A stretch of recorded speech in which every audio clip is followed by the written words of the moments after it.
all answers are correct and right. Well, it's an enforcement tool at the very end, right? I mean, what you see on the screen is where the example of the U.S., where the U.S. made the decision of creating a data council within the Office of Management and Budget, which is a body within the White House, and it was a really clever decision. Because what they are doing precisely is to use the budget cycle as an incentive, as your colleague was saying right now, to try to enforce standards and to make integration of data, to try to align the efforts of different organizations in the public sector.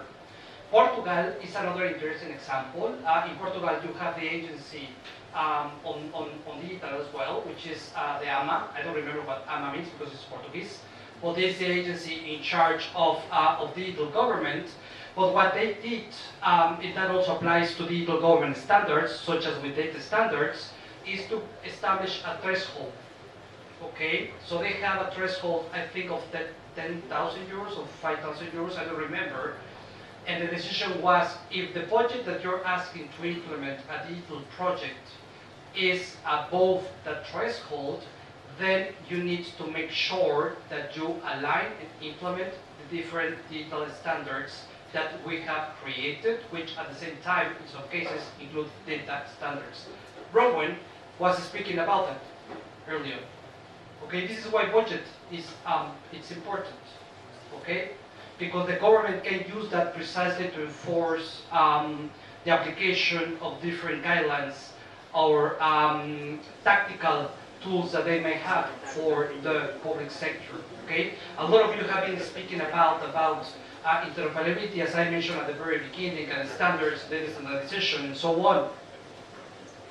And what, as I was mentioning before, you know, I mean, you can have all these beautiful standards, for instance, for open data, you know, about the importance of publishing open data in open formats and so on. But well, sometimes, well, for different reasons, maybe the application of those standards is not taking place in practice. You know, I mean, France has Korea, has an open data law and so on. In the context of Korea, maybe it's different because their culture, you know, is highly driven by regulations. So they make sure, public officials make sure that they respond to that. But in other countries, maybe they don't have that. Okay? The Danish, for instance, which is important to mention, they had a culture which is so prone or so good in terms of driving digital and data-driven approaches that they have been implementing data registers in digital formats for years. And it's not that they have, in some cases, you know, the legislation or the policy instruments in place. It's because the culture was prone to that, okay? What I'm trying to say in here is that there are different policy levers that the governments or public sector organizations can use to actually advance in their different goals, and one of them is budget. So it's really important to think about those different issues when trying to advance data-driven efforts in the public sector, especially right now, when everyone keeps speaking about AI, and everyone is really excited with the application of AI, but at the very end, you know, I mean, you need to have the right data governance in place. How are you supposed to drive AI forward if you are not able to make sure that, for instance, the data is generated in digital formats? And for that, you need standards. How do you make sure that the data at the local level, just as population registers, is aligned with the specific standards? I mean, you need, solid, really solid data governance mechanisms and policy levers in place to advance that forward. We have what time? I'm late already? Yeah. Okay, then I will go faster. You go 10 minutes. Well, anyway, so I'm already late. So I'm going to go, a bit faster. Well, this one, it's also quite important. Capacities. Developing skills for data in the public sector. Estonia, as you know, it's a leading example in relation to creating capacities and a data-driven culture in the public sector. They have been doing great right now in trying to connect the efforts on data governance to AI. And for that purpose, they have developed different initiatives so that they can support public officials to acquire these new skills that are needed to advance not only in terms of data, but also in terms of the application of artificial intelligence in the public sector. I was having a discussion, I was just mentioning to one of the colleagues with the chief data officer in Estonia some time ago, and I had a question for him, you know, because I was being curious. They were doing great in terms of data governance in the public sector for so many years. I mean, they had this great interoperability tool, the X-Road, for so many years. And now they're advancing more and more in terms of data of AI application in the public sector. But I was wondering something. I was asking him, how are you going to avoid to create new structures for AI when you have all these formal structures related to data governance in the public sector? And his answer is, we are given the development of skills for data the priority right now.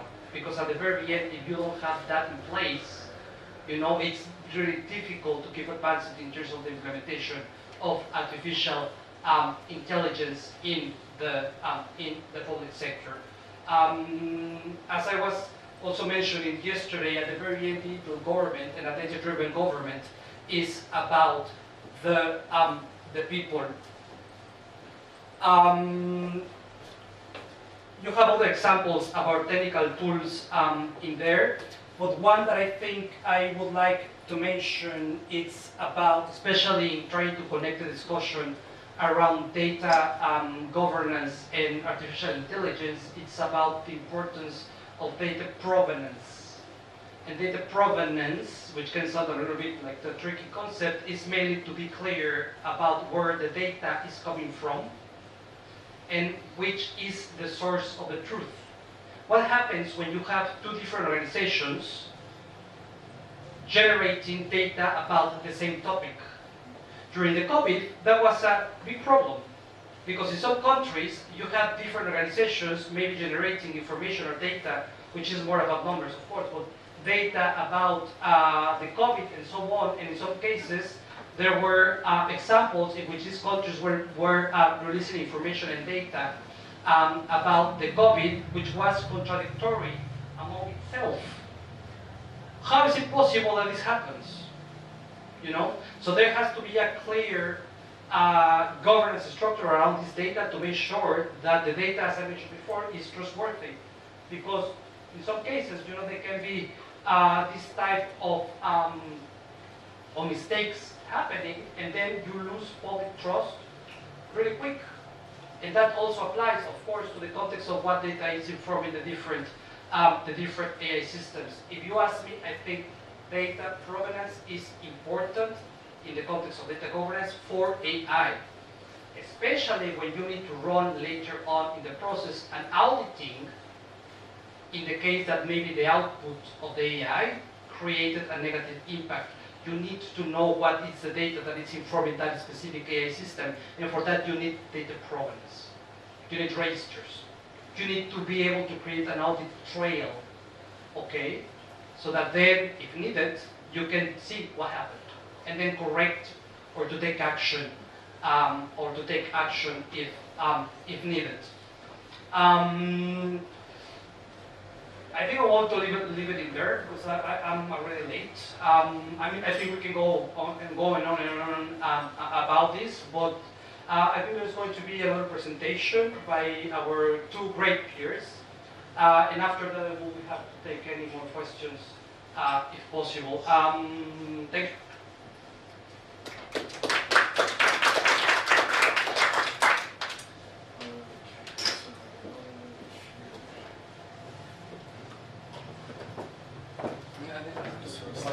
Session 7/5. Level 5, 6. You can go from here as well. No, maybe. You want to do 5 more minutes or you? No, no, it's fine. It's fine. No.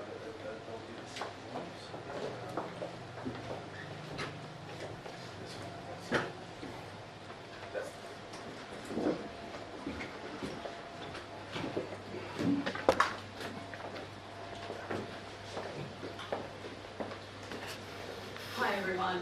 So just a friendly reminder, I'm Bronwyn Markham from the Digital Transformation Agency in Australia. So today I want to talk about OECD approaches to increase citizens' confidence in the use of their data for service design and delivery. As digital transformation...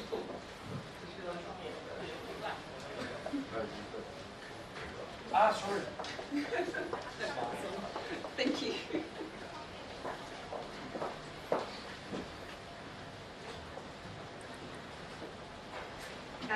Right, so as digital transformation accelerates globally, ensuring citizens' confidence in the use of their data for service design and delivery is critical.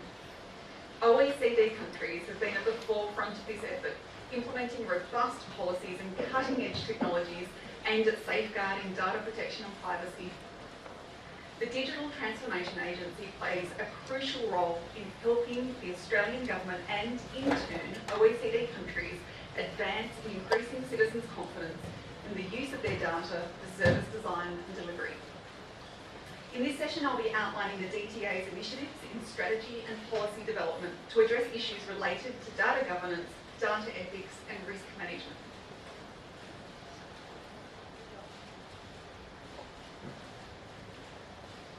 In Australia, a significant number of citizens actively engage with digital government services, showcasing a strong reliance on technology for administrative interactions. The Australian Government's Survey of Trust in Australian Public Services provides transparency of people's experiences and interactions with the Australian Public Service. Survey results guide digital service delivery by identifying the types of services and interactions that work and the weak points in trust and customer experience. The Australian Public Service can use those results to make changes to existing digital services and design new ones. A digital citizen report has shown that the popularity of digital government services is soaring, with 94% of Australians using at least one government digital service since 2022. With more users than ever, governments are now collecting more and more data about their citizens, including very sensitive information such as health and financial circumstances. The Digital Transformation Agency ensures that digital and ICT investments align with government initiatives and are designed securely with an emphasis on user experience.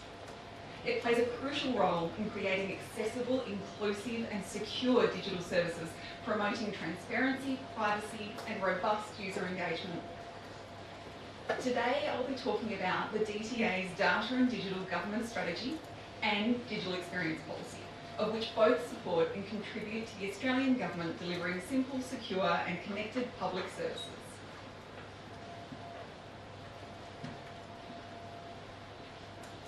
The Data and Digital Government Strategy is a comprehensive strategy designed to improve the accessibility, efficiency and security of digital services provided by the Australian Government.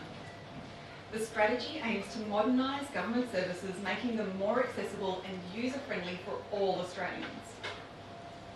The strategy sets out the 2030 vision to deliver simple, secure and connected public services for all people and business through world-class data and digital capabilities. The strategy was developed in 3 phases. In phase 1, we conducted a global best practice review and created the initial strategy, released in May 2023. We consulted all government levels to understand agency priorities, and a strategy governance committee with 12 senior executives from various Australian public service agencies was established. During phase 2, we conducted extensive stakeholder feedback and engagement with public consultations to gather suggestions for the initial strategy, ensuring inclusivity and addressing the digital divide. And in phase 3, we developed the final strategy, which was released in December 2023, along with the first implementation plan, incorporating feedback from public consultations to ensure key themes were addressed. The Data and Digital Government Strategy provides a whole-of-government blueprint for data and digital transformation. The strategy has 5 missions. Delivering for all people and business, which will be done through embedding co-design, embedding inclusion and accessibility, strengthening partnerships, and maximising value from data. Simple and seamless services. And this is about being digital by design, deploying scalable and secure architecture, and having a tell-us-once approach.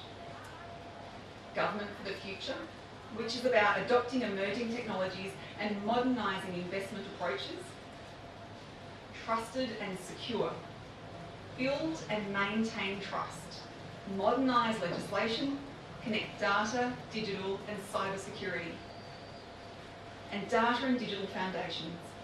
Manage data as a valuable national asset. Build a data and digital capable public service. These 5 missions will be targeted through a set of related outcomes which describe the practical pathways to achieve each aspect of the 2030 vision. We've also identified 4 enablers crucial to achieving the strategy's vision. People capability, focused on enhancing digital literacy and innovation within the workforce. Cyber security, ensuring the safety of government systems through secure by design principles. Governance, promoting strong coordination across entities and jurisdictions. And investment, committing to ongoing enhancement of data and digital technologies. These enablers support the strategy's missions and ensure alignment with its objectives. By 2030, the Australian Government will use data and digital technologies to deliver connected, accessible services which are centred around the needs of people and business. The Government will invest in and integrate the data it holds to improve decision-making, service delivery and performance assessment in a manner inclusive of all Australians. Collaboration with state and territory governments will address barriers to cross-jurisdictional data collection and sharing, and partnering globally will strengthen and promote standards for better problem-solving and outcomes. Consultation with stakeholders understood the necessity of frameworks, accountabilities and culture to support trust, privacy and security, highlighting transparency and consent. Public trust is deemed crucial for the strategy's success, positioning the government as an exemplar in data use and management. The implementation plan accompanies the strategy and outlines the actions and showcases the initiatives the government is undertaking to achieve its vision. The plan is an iterative document and will be updated each year to track progress, including progress update to initiatives, showcase new initiatives, outline the achievements to date, and outline objectives and focus for the coming year. To track the progress and measure achievements of the strategy, the implementation plan includes a metrics framework. The framework incorporates various data points across the data and digital government ecosystem. The metrics framework tracks success against the strategy's missions, measuring progress at the whole of government level rather than at the individual initiative level. The metrics framework continues to mature. Updates to the framework in 2024 will provide a system-wide view of the government's performance and priorities, including the percentage of government staff in data and digital roles and user satisfaction and citizen trust in government services. Now I'm going to take us back to the digital experience policy. The Australian Government has established comprehensive frameworks such as the Privacy Act 1988 and the Australian Government Privacy Principles to safeguard citizen data. By prioritising data protection, the government demonstrates its commitment to safeguarding citizens' personal information, thereby enhancing their overall trust in digital services. Users of digital services are increasingly apprehensive about the privacy and security of their information, especially following significant data breaches. The Digital Transformation Agency collaborates with other Australian public service agencies to build policies and frameworks that ensure secure and trustworthy digital service delivery. The Digital Experience Policy outlines the principles and practices for creating user-centric digital services, emphasising the importance of understanding user needs and ensuring services are easy to use. As mentioned, the Digital Experience Policy mandates 4 standards designed to ensure trustworthiness, security and inclusivity. These standards collectively shape the design, delivery and performance of digital services, fostering public trust and confidence. I'm now just going to give you a very brief rundown on each of the 4 standards and how they apply. So the Digital Service Standard sets the criteria that Australian government agencies must meet in delivering digital services, focusing on principles such as making data-driven decisions, designing with user needs in mind, and ensuring security and privacy. Updated in 2023, the Digital Service Standard mandates that Australian government agencies design services with user needs in mind, ensuring data security and privacy throughout the service lifecycle. Under Criterion 5, Build Trust in Design, agencies must safeguard user data by adhering to the Australian privacy principles and the Privacy Act 1988, and always obtain explicit user consent for data collection. Specific aspects highlight the importance of actively managing data access, security and integrity. Under Criterion 7, agencies must leverage data and technology ethically, using transparent, data-driven decision-making and ensuring data is collected only for its stated purpose. Adopting a comprehensive lifecycle approach to digital transformation, the Digital Service Standard mandates that agencies use data ethically, plan for security requirements and have processes in place to deal swiftly with data breaches. Adherence to these guidelines ensures that digital services are effective, secure and responsive to public needs, thereby enhancing their credibility and trustworthiness. The Digital Inclusion Standard focuses on ensuring that all Australians, regardless of their abilities or circumstances, can access and use digital services. This standard promotes the elimination of barriers to digital access, thus fostering inclusivity. By ensuring that services are equitable and accessible to everyone, this standard plays a crucial role in building public trust and ensuring that no one is left behind in the digital age. Building trustworthy digital services involves clearly communicating their benefits to users as emphasised in Criterion 2 of the Digital Inclusion Standard. This criterion encourages understanding user motivations and ensuring engagement by providing clear information about the purpose and benefits of digital services. Additionally, it advocates for minimising duplication in data collection to reduce user frustration and enhance their overall experience. The Inclusion Standards Criterion 3, Protect Users, emphasises the need to create a safe environment that fosters trust in digital services. Protecting users from scams, fraud and personal information loss is crucial to maintaining their trust. Agencies must ensure robust cybersecurity measures are in place and establish clear guidelines for acceptable behaviour. Proactively moderating digital content helps users feel protected when engaging with government digital services.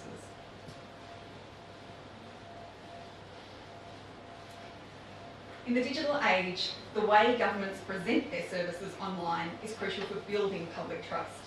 The Digital Access Standard sets the requirements for agencies to make informed decisions and reduce the duplication of entry points to government digital services, enhancing public confidence and willingness to engage. A fundamental aspect of trust is user experience. Streamlining access points simplifies navigation and reassures users that the government values their time and efforts. Understanding user interactions, Criterion 1 of the Digital Access Standard, encourages research to develop a deep understanding of how users interact with services. Presenting a consistent digital experience reduces misinformation risks and reinforces service stability. As reliance on digital platforms increases, reducing duplicate entry points fosters a more integrated and user-centric approach.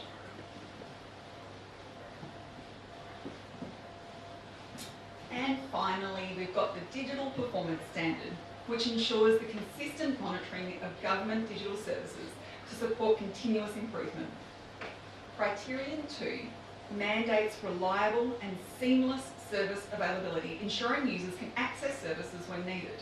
Additionally, Criterion 4 emphasises customer satisfaction, requiring accessible feedback mechanisms to gather valuable insights for enhancing user experiences.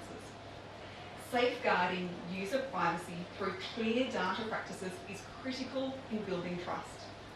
By capturing and analysing customer satisfaction satisfaction rates, the government can make meaningful improvements and foster a sense of connection with digital services.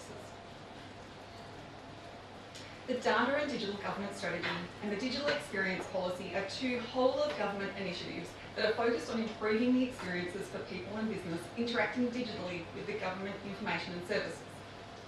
They set a vision and a benchmark for good digital services and include important data governance, data ethics and risk management approaches around accessibility, usability, security and privacy. Addressing both policy and technical aspects, the Digital Transformation Agency ensures that citizens are at the forefront of digital transformation efforts. Through transparent communication, robust governance structures and user-centric service design and delivery, the DTA helps build a trustworthy and secure digital environment for citizens. The Digital Transformation Agency plays an important role in helping the Australian Government and in turn OECD countries advance in increasing citizen confidence in the use of their data for service design and delivery.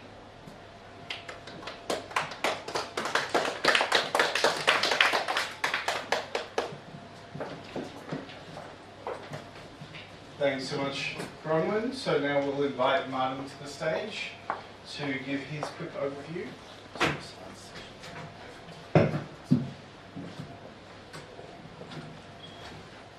Thank you. Hello, I'm still Martin Wichter, and hopefully still head of products at GDS. Okay, I'm going to talk about the UK's experience making trustworthy use of data. Side note, I mentioned the Central Digital and Data Office, the partner organisation of GDS. This is their area of responsibility, so I've stolen some of their slides, so enjoy the really fun colours from their slightly different brand.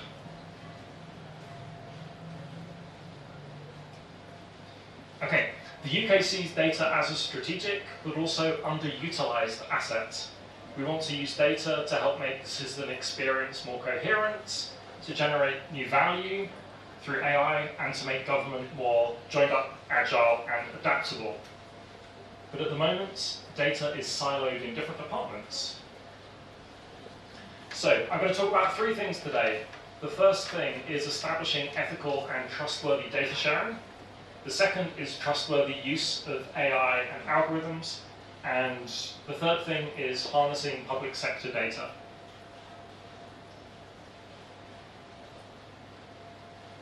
In the first section of the presentation, I'm going to talk about how we're promoting ethical and trustworthy data sharing. At the moment, data sharing between government departments in the UK is slow. It takes an average of 4 to 6 months of negotiations. In some cases, negotiations about sharing data take over a year and a half. And these individual department-to-department negotiations don't benefit from shared standards, expectations, or safeguards. Why is it slow to share data in government? I could probably spend 10 minutes talking about this. Inconsistency of things like risk appetites, processes, interpretations of legislation, not thinking about data protection, siloed working, engagement happening too late, limited awareness of legislation, and a lack of incentives as well to share data.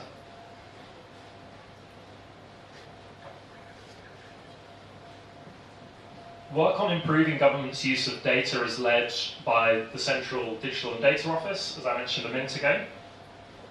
CDDO is building a service to help us share data across government more quickly and efficiently, and with a robust trust and governance model built in.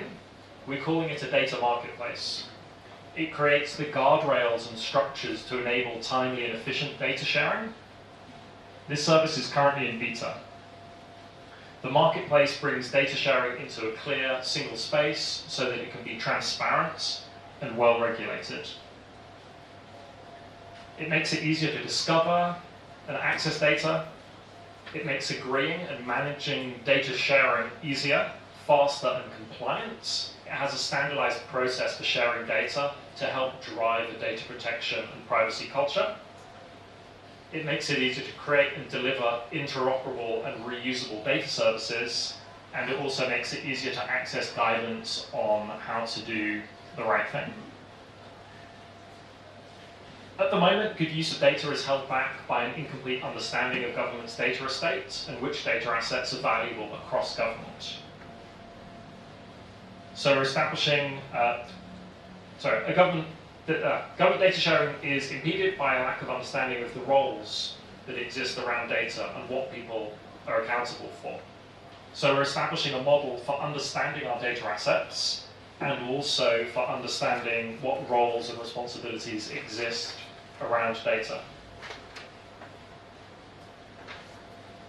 We're identifying some essential shared data assets. These are ones that are critical from a cross-government perspective, and we're setting the standards for managing these assets through a shared data ownership model. We're growing a privacy positive culture by convening a network of data sharing experts from across governments. They share understanding and best practice, and they also help unblock cross-government data access requests. By working on these tricky cases, they help illuminate common problems facing departments. Okay, AI and algorithms. We've established some guidance for departments on the safe, responsible and effective use of AI, which explains more about AI, gives principles and guidance on the use, and also goes into more technical detail as well. For people to be able to trust government's use of algorithmic tools, we need to establish transparency in their use. This will help create sustainable innovation, with teams asking the right ethical questions when building, procuring, and using algorithmic tools. We've established the algorithmic transparency recording standard to make this happen. It establishes a standardized way for public sector organizations to publish information proactively and openly about how and why they're using algorithmic models in decision-making processes that affect members of the public. This information is published on gov.uk to make it easily accessible to the public in an open and free format. In my final section, I'm going to talk about how we're helping the UK government make better use of its data. We're exploring the value that could be created by sharing data outside of government.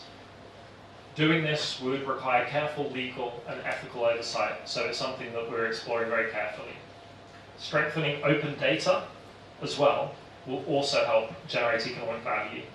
The UK has had an open by default policy since 2012. Recent research has suggested that strengthening guidance should help wider implementation of that.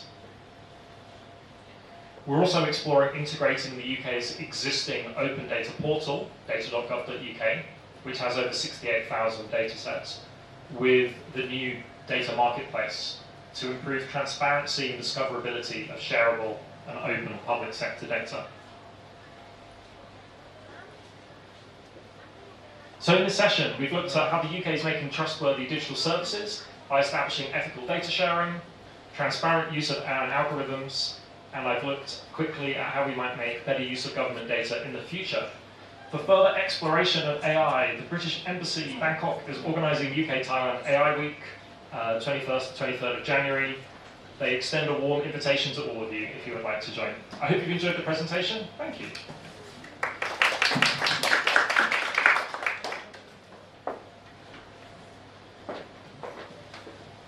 Okay, thank you. So I'll invite Arturo and Bronwyn up to the stage as well. And then, so if you have any questions quickly before we break for the coffee break now, now's your chance. But maybe Arturo, if we start with you, because one of the things we didn't get to discuss was around data ethics. So if you wanted to give us a quick summary of the importance of data ethics and what you consider. Yes, I was just mentioning that I didn't have time to present a little bit of the data ethics in the presentation, but I think it's a great connecting point to what you just spoke about. We have been working on data ethics for some time at the OECD. Well, one of the big challenges that we encountered was precisely how, in some instances, countries were understanding data ethics mainly from the perspective of privacy, and not that much also from the perspective of inclusion. And we believe that this is something that should be given more a priority, especially in the context of AI systems. I always like to share this quick story. I'm going to be short, I promise. But I like to always share this story from Mexico. It was until, just so that you know, there was the Spanish conquer of Mexico like 500 years ago. There were indigenous communities in the country. Then there was the independence, and then there was a lot of mix between different communities, the Spanish, the indigenous communities and so on. But as part of those communities, there were also African descended slaves back at the time. What happened after the independence of Mexico is that the government decided to create one single identity, for the country, and therefore that caused that population with African descendant from African communities disappeared completely from national statistics. And it was until 5 years ago that these communities, which is the Mexican African communities as we call them, started to push more and more for the government to acknowledge them as part of the data that is produced by the Mexican government. And it was not until, I think, 3 years ago or 2 years ago that finally they are represented in the official data that is generated as part of population statistics. This was one of the things that we were discussing during lunch. And one of the questions I always have is how are you supposed to make policy that are supposed to deliver value to specific communities or population groups, such as indigenous population, or in the case of Mexico, African-Mexican communities, when you don't even acknowledge them in the context of the data that the government is generating and creating. And I think this is very important, in particular in the case of multicultural nations, with different population groups, maybe with different religions and so on, because eventually those data are going to be used also potentially to inform AI systems. So for us, really advancing inclusion and ethics in the context of data, it's really fundamental. I just wanted to mention that because I really believe that it's something that should be given a priority more and more, especially in the context of the era that we are all experiencing right now. Just wanted to share that. Great, thanks, Arturo. Are there any questions for the three speakers on the use of data? I would like to ask a question about how data sharing is slow and involves lots of negotiation. So basically, I would like to know what did the UK do with the data that was given before in Thailand call it PDPA, Personal Data Protection Act, right? It was invented in 2012. So the data before then, we never have like a privacy note or consent form. So how did you do when you want to share that data to other departments? So in the UK, we've got some privacy legislation as well. Thinking about the reasons for the slow sharing of data between departments, both before and after we have that legislation, one challenge we have is that you'll often have different interpretations of what that legislation actually means, is one problem. And then you also have departments being very protective of their own data and not really wanting to share it with other people. And so those two factors together mean that any negotiation around sharing data can be quite prolonged and challenging. So that's why we're thinking of producing, well, with the data marketplace, we're producing this more consistent, easy to follow process so that people have more guidance and they have tooling to help them more quickly share data with each other. Because at the moment, it's crazy that it takes, on average 6 months to agree to share something. It should definitely be much quicker. And then, Bronwyn, you mentioned in yours the importance of data consent as part of the standards. Do you have thoughts on how to approach that, and was sharing between agencies part of that as well? Not sharing between agencies, although that is something that is currently being discussed, because much like the UK, there's no clear process to share data between agencies, and there is that public perception that we're all one government, so you should just be able to tell us once, and that should be it. So that's something that's definitely being discussed. It's not in my remit though, unfortunately, because I would like it to be.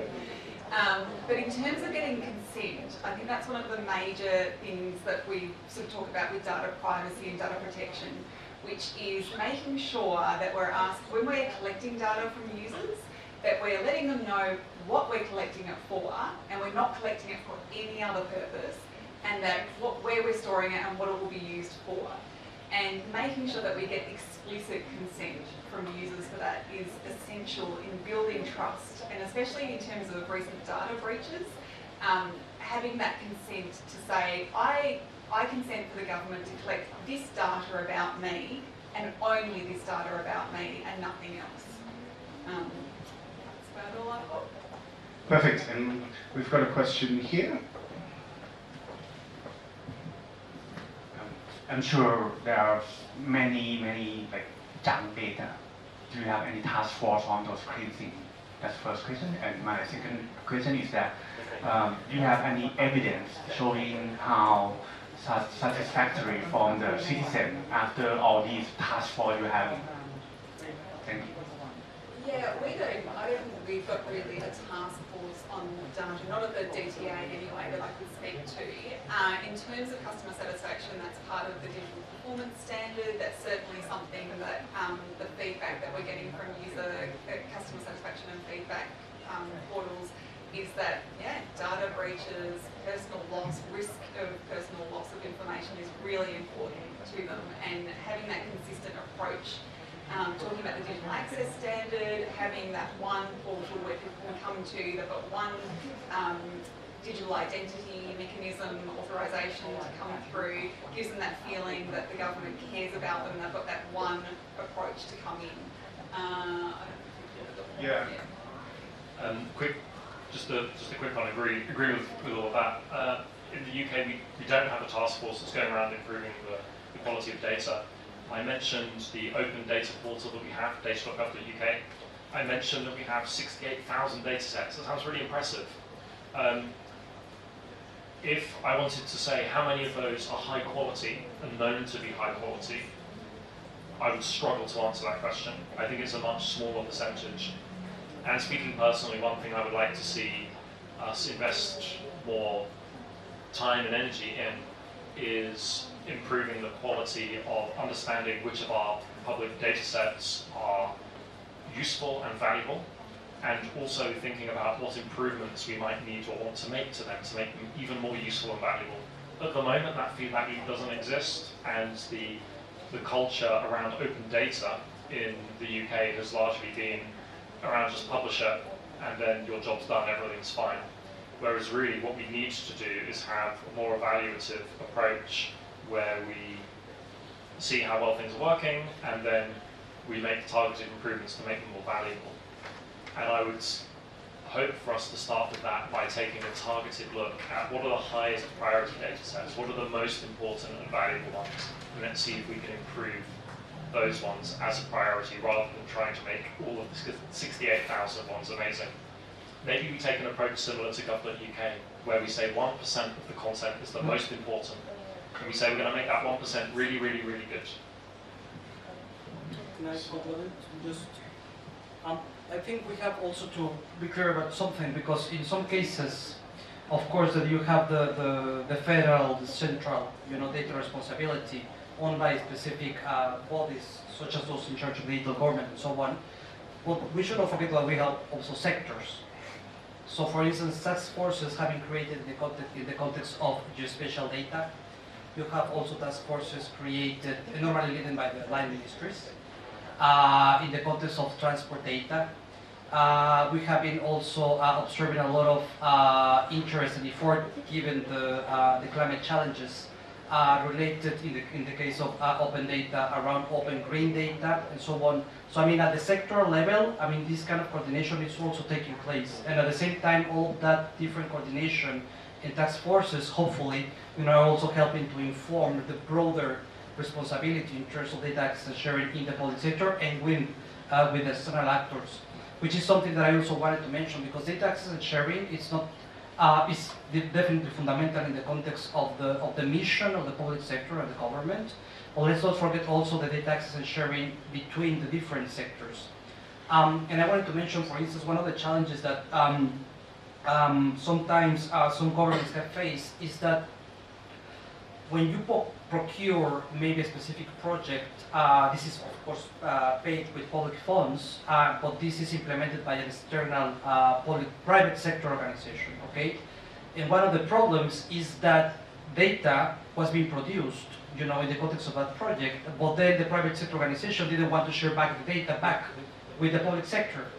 And for that purpose, you also need to have really clear data access and sharing agreements with the private sector organization, so that you make sure that the data that is being produced with public funds is also given back to the public, given back to the government, because otherwise you're risking getting a benefit from the public money as well.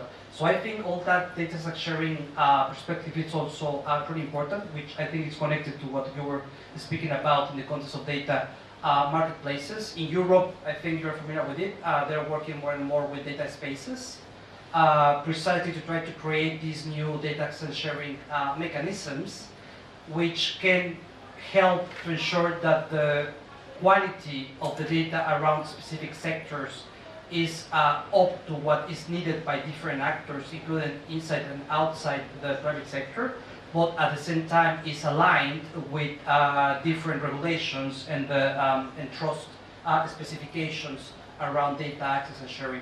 I think it's just also important to make sure, in the context of this discussion, that we don't lose also the relevance of the private sector in all this discussion.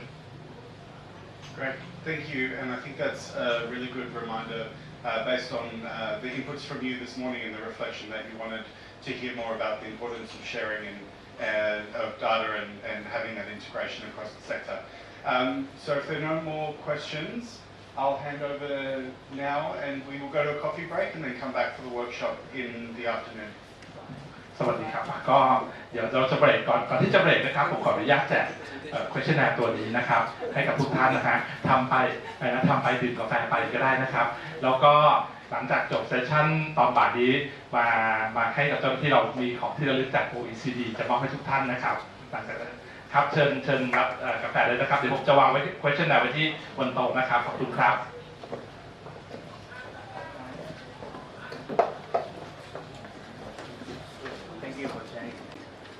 The OECD's approach to digital government data and government practices from OECD members and partner countries, including the peers here from Australia and the UK.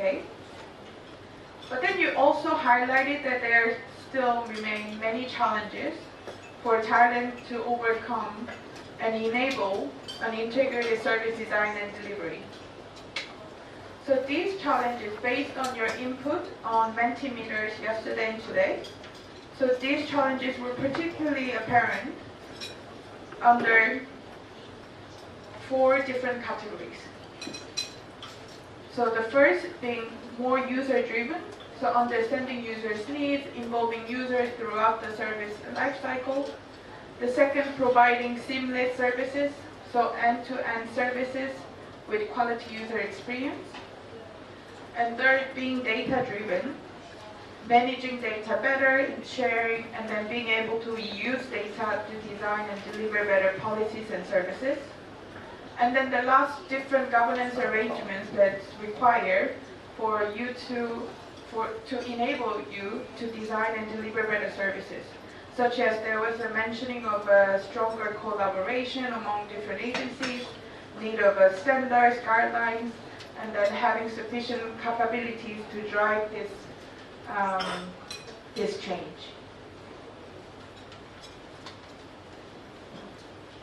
So based on this, and then also what you've heard, what you've discussed with your peers over the past day and a half, we're going to ask you to identify concrete challenges you like to solve together with your peers.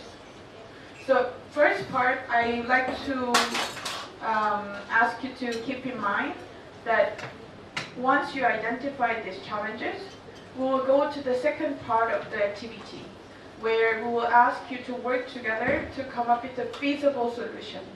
So please keep this in mind when you're identifying concrete challenges within the group. So first, before we start, we will need a volunteer, a rapporteur, who will report back to the main group after your discussion. So can you quickly discuss and then identify who will be your rapporteur, please?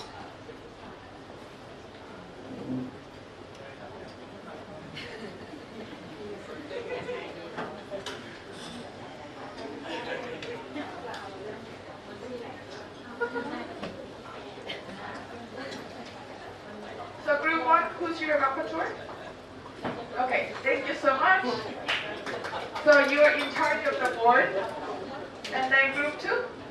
Thank you. Group 3?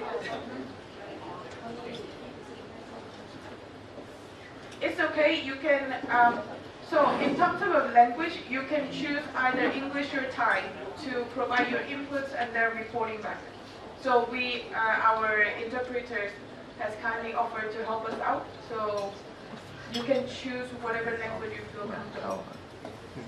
So, rapporteur from group 3? Okay, thank you. And then group 4? Thank you so much. Okay, now for 5 minutes, you're gonna think about, on your own, about the question that you see on the screen. So what are 2 key challenges in Thailand for integrated service design and delivery?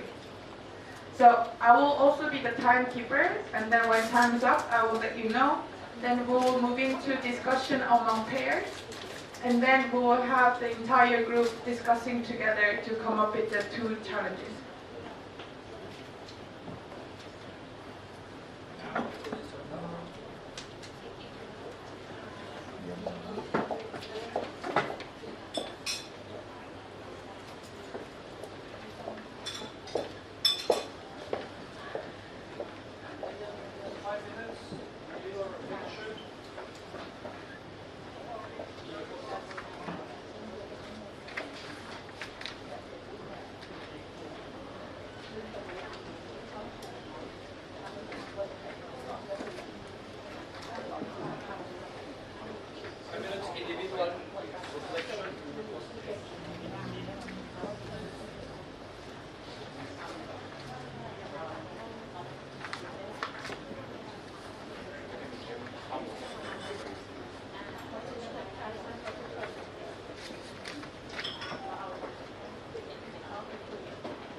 If you have any questions, feel free to ask.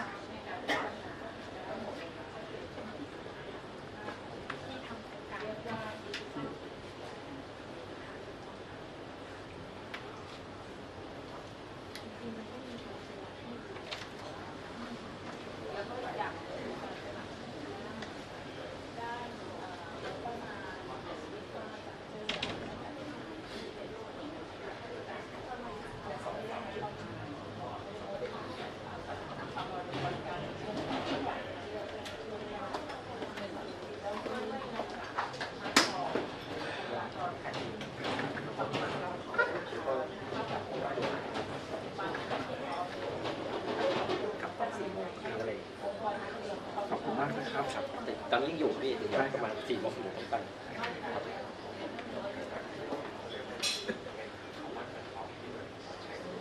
Okay, 2 more minutes.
Do you think it would be better for you to discuss in groups, or rather than going through a pair discussion and then group, we can just go straight to the group discussion?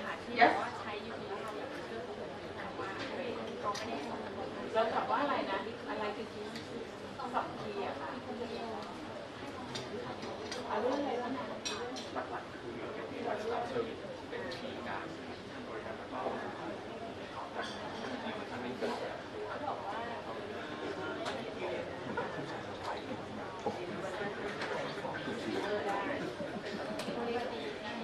You have 15 minutes for group discussion.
Yeah, I think independent stuff like they do get access to insurance and build access to that.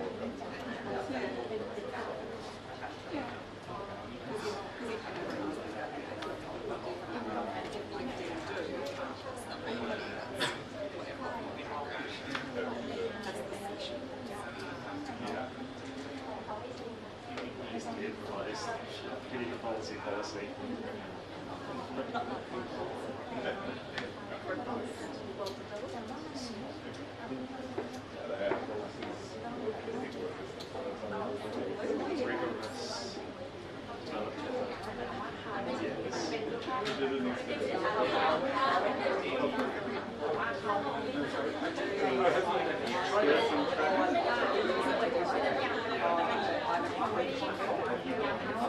Share because my organisation, I feel like I'm the person who's interested in having the system please, because honestly I basically my boss gets it, but the entire rest of the team,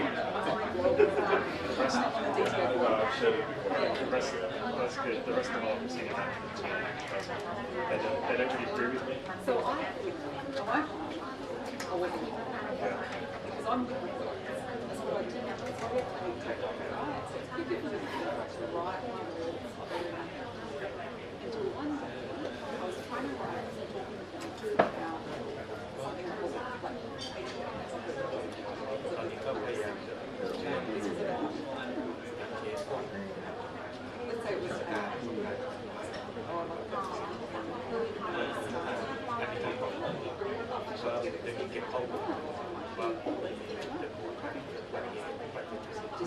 แต่ทีนี้มันขนาดตำรวจเขาก็จะมาเก็บเยี่ยมเรื่องจากนิยามการเก็บของแต่ละไม่เหมือนกันเวลาเนี้ยจะชวนบางทีการเกิดการพูดการเรื่องการสาธารณสุขอาจจะจำนวนผู้บาดเจ็บเป็น10 คนแต่ทางปภอาจจะมีแค่5 คนเพราะว่าทางแอดมิน6 ชั่วโมงเข้าไปสาธารณสุขเขาแค่เข้าโรงพยาบาลเขานัดเลยแล้วเวลาทีนี้เขาเชื่อมโยงเข้ากับตลอดเป็นยอดที่เท่ากันก็เลยตอนนี้ก็ยังคุยกันยังไม่ได้ข้อตกลงก็เป็นการเรียน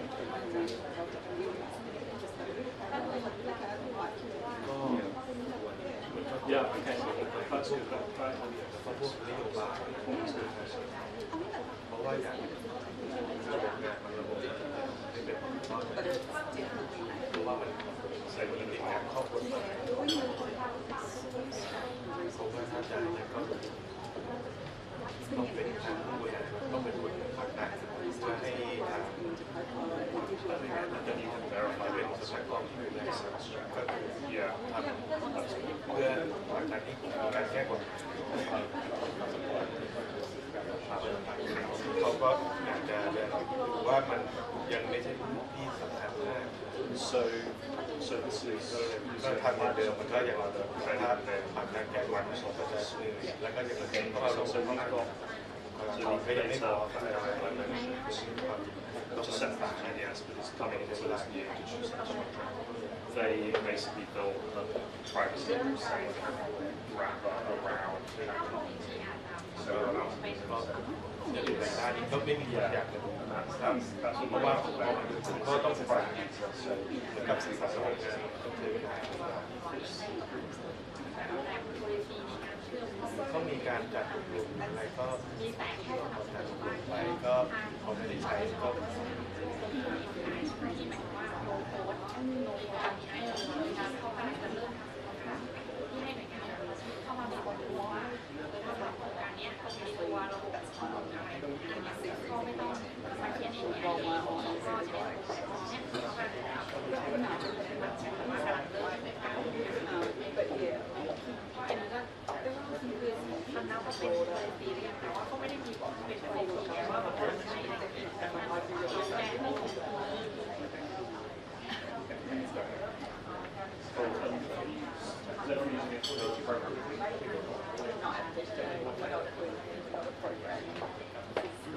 step review.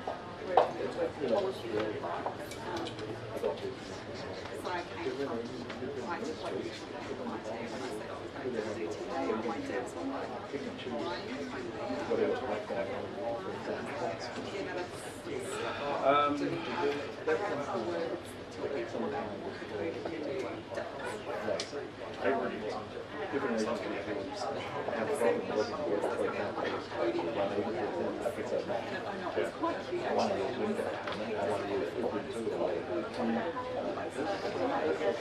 Right, yeah. That's social skills. Places where it should be, and so central or could be applied for everyone. For things like Word and iOS, you could choose to do something else, but basically because people predominantly use the Microsoft Suite, they will system use. We also have like a whole government contract that is in place with Microsoft, so then like we don't have one without it. Did you provide training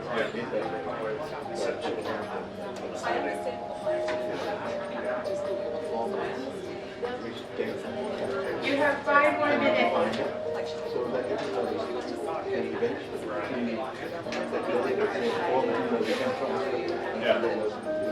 so that's a working progress. It's trying to make sure that you've got interoperable data. A lot of like there was a push to get websites and stuff all over the it's easier, it's an enjoyable company platform.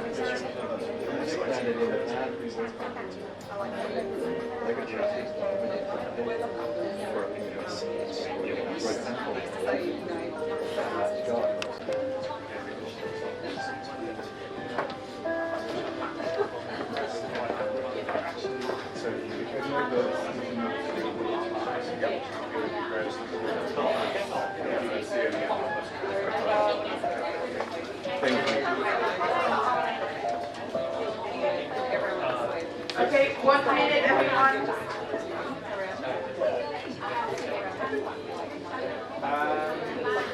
We're trying to identify 2 challenges as well. So maybe if there's a way, if you've got more challenges, maybe if there's something that's similar, or if there's, a way to group them. Just because we'll use the next part of this is trying to then create the action plans. So we're trying to focus a bit more. I mean, keep the challenges to it's good to have that. So you can put them up on top maybe, like up here, and then you can create oh, English, perfect.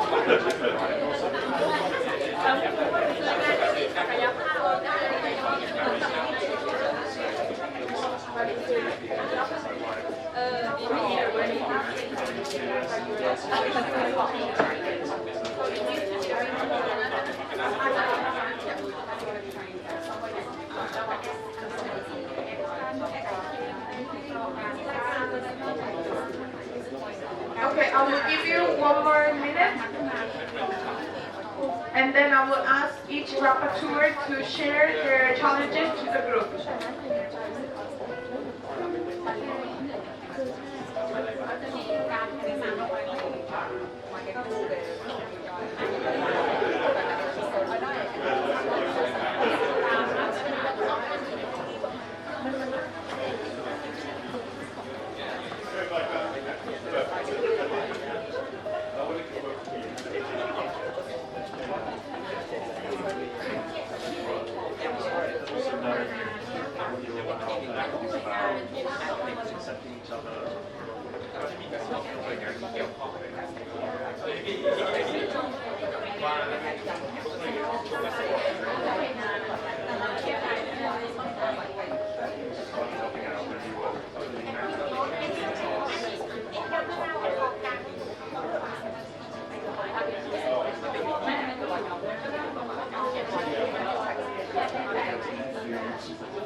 So now we will go from group 1 and then 2, 3 and 4, and then you will share your 2 challenges.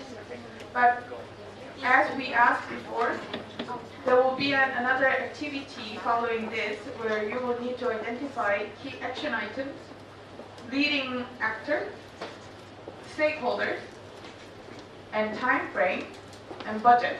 So I recommend you to be as specific as possible when you share your challenges with the group. So group number 1, would you like to share your challenge with the group?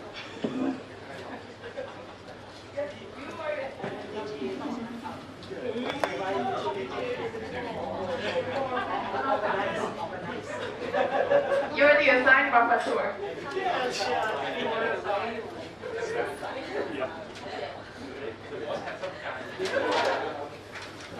Thank you for the group 1. So the challenge 1 is about the data sharing. Yeah, because many organizations are afraid of sharing data with each other. I think they usually mention about the PDPA stuff or something like that. They can't share the data to you because the people here might not be satisfied with the sharing like that. So I think that one is the first challenge of the organizations in Thailand right now. Yeah, right. Sure. Okay. Right. Yeah. So we put law and awareness. Yes. The law is one reason that they are afraid of, because that's why I mentioned about PDPA in the first place. Yeah, the law, they usually tell the people that this law prevent them to share the data and something like that. So another one is some kind of solution that we come up with, because people don't know about the law that much, especially maybe PDPA. So if the organization understands well about PDPA, so they should already know that PDPA has exception about sharing the data between organization, like a section 24 or something like that. Because we are government sector, so we can use section 24 or maybe 26 to share data as well, something like that. So we put the awareness. Okay, then if I understood correctly, your challenge 1 is raising awareness and the knowledge on relevant legislation relating to data sharing to make sure the public sector stakeholders they're more open to share their data. Okay.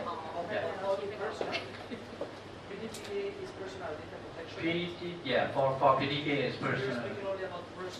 No, relevant legislation. Relevant. I only give for an example of the law. Yeah. Not just only personal data, but many other data that are involved. So the challenge 2 is about the silo. Well, as we can see today, many organizations have their own resources, systems that they come up with only for their work. So I think that use a lot of budget each year, and sometimes the system may not work with each other across the organizations too. So that's why we come up with the resource pooling or something like that, or maybe the centralized system that can share the resource with the organization, so they can use it in the same ecosystem.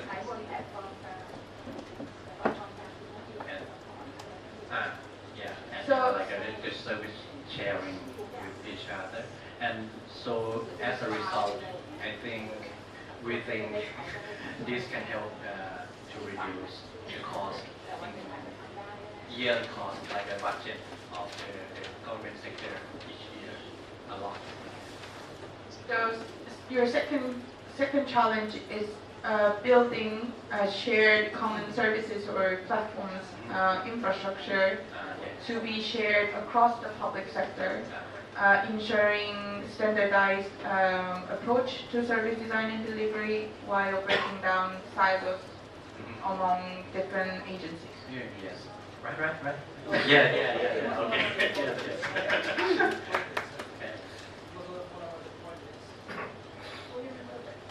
How they design the projects. This is what you were speaking about, which can apply around services, but you were speaking about like how the projects are developed in silos.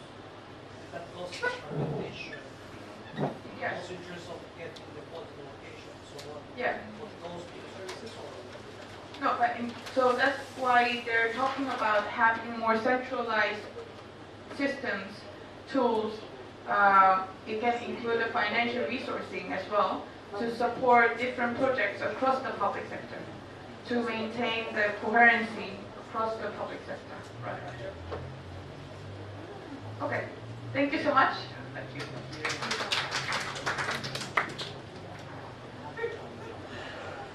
And now group 2. So our first challenge is data integration, because we believe that in order to design an integrated service, you need to use a data-driven approach. So if the data is not integrated, it's going to be hard to find that. So we find that we don't really have like a standardized guidelines or formats in order to collect data. Let's say that back in Thailand, we have like a survey or some data on the household income differently from how the rural budget have their survey on household income. As a result, it's just, we struggle to find what is the right data and how are we going to integrate these data. And our second challenge is that we still need to enhance our digital. Sorry, before you go to the second challenge. So your first challenge is due to lack of standardized guidelines and formats, that you would like to have a common standard, data standard across the public sector. Yes. Okay. Alright. So our second challenge is that we need to enhance digital capability, because as you know that we need to have like a leadership capability, we need to have like a data stewards to connect every sectors in the department to connect the data that we have, how are we going to use it. So in order to have that, we need to have a proper human resource who can, can connect to people and also have the digital literacy. So I think it's, I'm going to put this in resource, human resource, and also budget, which I don't think that's the limitation, but it is something that we need to consider. Okay, then identifying key roles in each agency to support digital transformation and the use of data, data management, but then also enhancing digital capabilities across the public sector. That includes attracting and retaining digital talent. Yes. It's a big challenge. Yeah, because like most people who have like data knowledge, like data analysts in the government agency, they tend to leave the government to work for private sectors, and we find it hard to retain these people because the lack of incentive to work for the government. So I think that's one of the issues. Thank you.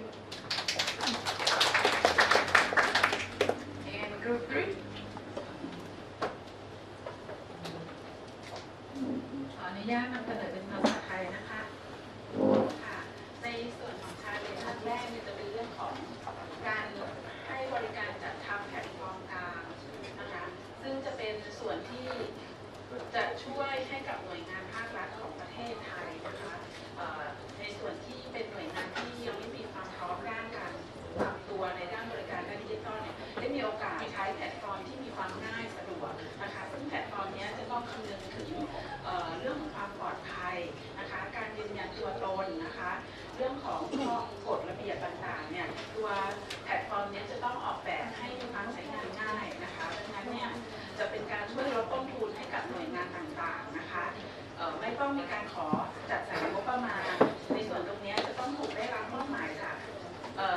ตามนโยบายของภาครัฐกำหนดให้อาจจะเป็นกระทรวงดีๆก็ได้นะคะซึ่งจะเป็นหน่วยงานกลางนะคะที่จะเป็นคนพัฒนาแพลตฟอร์มการนี้ให้กับหน่วยงานในประเทศไทยทุกแห่งได้ใช้นะคะดังนั้นเนี่ยถ้าเกิดหน่วยงานต่างๆได้ใช้แล้วเนี่ยการที่จะรวมบริการต่างๆเข้ามาไว้ด้วยกันจะเกิดความง่ายนะคะแล้วก็เป็นไปได้อย่างรวดเร็วได้ค่ะในส่วนของชาเลนจ์ที่2นะคะก็คือ Sorry, your first challenge.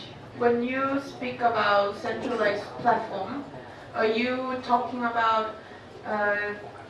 the platform like Gov.uk that we've seen, or are you more talking about the first challenge of the first group, where it provides a common tools, a common services to the public sector? ก็คืออันนี้เป็นแพลตฟอร์มการสำหรับหน่วยงานภาครัฐทุกแห่งที่ได้ใช้อะค่ะก็คือเป็นการพัฒนาตัวบริการของแต่ละหน่วยงานบนแพลตฟอร์มนี้ได้เลยซึ่งเขาไม่จำเป็นต้องของงบประมาณในด้านของอินฟราหรือ database หรือแอปพลิเคชันเพียงแค่สามารถมาพัฒนาบนระบบแพลตฟอร์มการตรงนี้เขาก็จะได้โปรดักต์ออกมาในส่วนของเขาได้เลยโดยที่ไม่ต้องลงทุนแต่อาจจะต้องลงทุนทางด้านของบุคลากรที่จะมีความรู้ทางด้านการพัฒนาระบบค่ะ Okay, so share services and then share products across the public sector, I think. Okay, and your second challenge? ความท้าทายข้อที่2ก็คือเมื่อเราได้มีบริการต่างๆแล้วนะคะสิ่งสำคัญคือจะตอบโจทย์ผู้ใช้งานอย่างไรฉะนั้นเนี่ยเราอาจจะมีบริการต่างๆมากมายและบริการต่างๆก็จะมีรูปแบบการเข้าถึงที่แตกต่างกันบางอันอาจจะมีความง่ายบางอาจจะมีความซับซ้อนแต่เราลืมคำนึงไปถึงเรื่องของผู้ใช้บริการซึ่งในประเทศไทยเนี่ยมีหลายกลุ่มมากทั้งกลุ่มที่มีความรู้ทางด้านระบบดิจิทัลกับกลุ่มเปราะบางที่อาจจะมีความรู้น้อยดังนั้นการให้บริการต่างๆนะคะก็มีความจำเป็นที่จะต้องออกแบบให้ครอบคลุมการใช้งานของผู้ใช้ตัวนี้จะเป็นตัวตอบโจทย์มากที่สุดว่าสิ่งที่เราทำขึ้นมาเนี่ยประชาชนในประเทศได้รับประโยชน์มากน้อยแค่ไหนเพราะว่าถ้าเกิดเราทำออกมาแล้วประชาชนก็ยังใส่หัวแล้วรู้สึกว่ามันใช้งานไม่ได้เขาก็จะอิกนอร์ไปไม่ใช้บริการนี้ดังนั้นเราก็ต้องกลับมาทบทวนว่าบริการของเราเนี่ยตอบโจทย์ในทุกกลุ่มอย่างไรแล้วก็สิ่งสำคัญก็คือบริการทุกบริการจะต้องมีการเพิ่มประสิทธิภาพต่อเนื่องไปเรื่อยๆนะคะซึ่งหมายถึงว่าเราจะต้องเปิดรับฟีดแบ็กของผู้ใช้อย่างต่อเนื่องในทุกปีค่ะได้บริการของประเทศดีต่อไปในอนาคตค่ะ So for your second challenge, I guess first you were talking about identifying different user groups and then trying to understand their pathways to services and making sure that you listen to their needs throughout the service cycle. Okay, I'm excited to see what action items you can come up with. It's a big challenge. Thank you.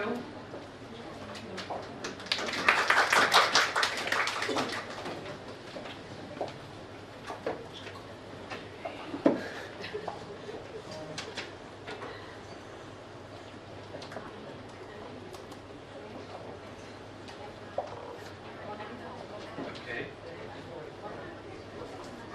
So our first challenge reforms that the problem from going to a digital government is that the budget process is the first obstacle is most agency faces when they are requesting for integration budget. Due to the duration of preparing the budget for the first 2 years, by the time that they defend their budget, some components might become relevant or they might need to adjust to up to like the present standards. So moving on to the second challenge is that the key problem is that the data structure of how each Sorry, agencies. before we go to second challenge, So the budgetary process is quite long, and then the long process or hinder addressing users' need and then services being delivered on time. That what is the specific challenge that you want to overcome? I think it's because shortening the budgetary cycle would be quite.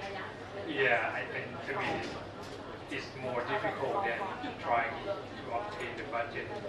But I think the solution might be what the presentation from the OECD side yesterday, mentioning that perhaps we might be more flexible on how we try to experiment with the integration system on how to connect each agencies on digital system. So I think that might be the first step. Okay. Your second challenge? So the second challenge is how the different standards on how each agency define what data to collect. So let's say, for example, the Ministry of Health wants to collect the fatality rate on like traffic accidents, right? But in other case, like I think it's the Department of Prevention from Ministry of Interior that collect it differently. So for the health ministry, they collect when people enter the hospital. But in case of the Department of Health Disaster Prevention, they collect the accident, the number of fatality that happens right away at the scene.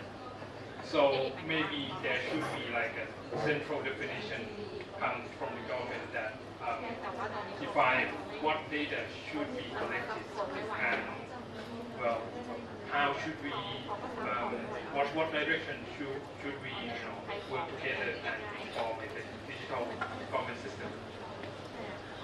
Okay. Okay, it's clear. It's somewhat similar to the first challenge of a group 2, but I think there's a different component here on the national core data. Okay.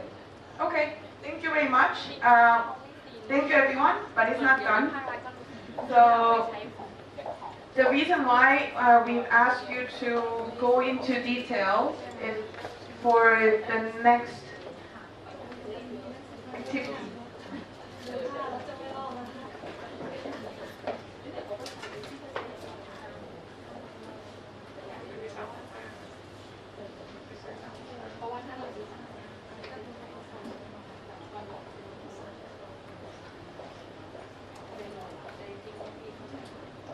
So now we're going to ask you to work on your challenges and then work together to come up with a solution. So if you go to the second page of your board,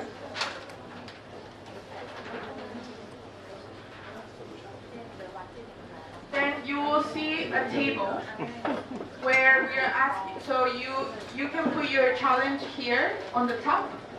And then we are asking you to come up with a concrete action item. And then leading actor, so leading agency, who will be in charge of this challenge, overcoming this challenge. And then who should be included as a key stakeholder. Then we are asking, do you think this can happen in short term, mid-term, or more longer term efforts? And does it require additional budget? You can just put yes or no, but if you have some ballpark idea of amount, then you can also include the budget here. And then you can say where the budget can come from, if you have any idea.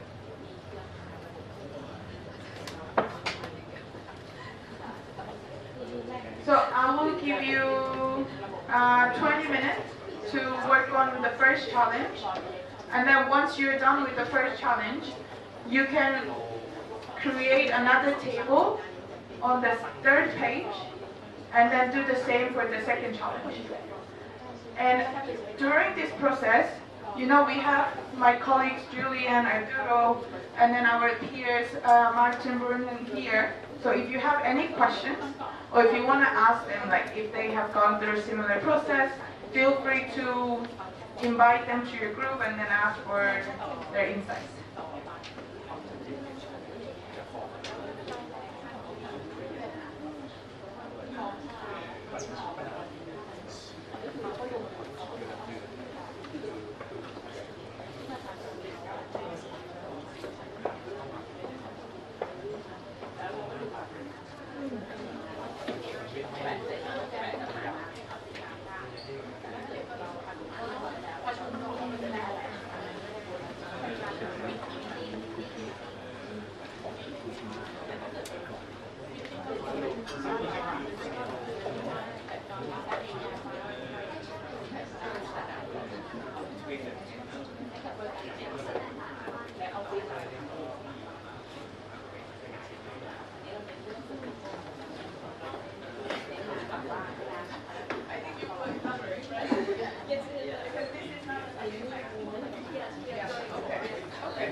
See if what they're suggesting could work.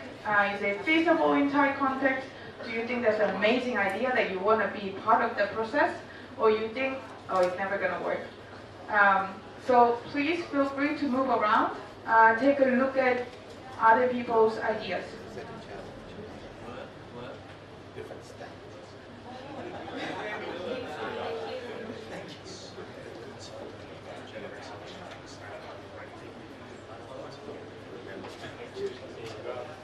Shipping industry still disappears. Every other industry. It's so costly to replace the tools.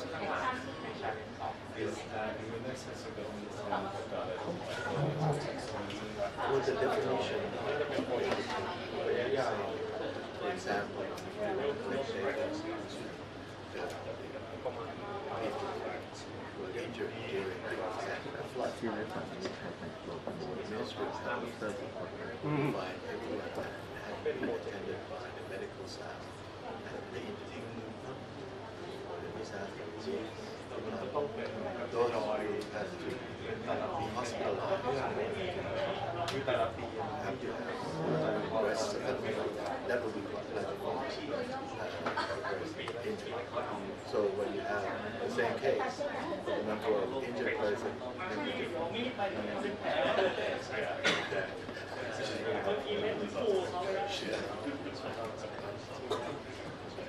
just get a scratch or broke your leg. Yeah.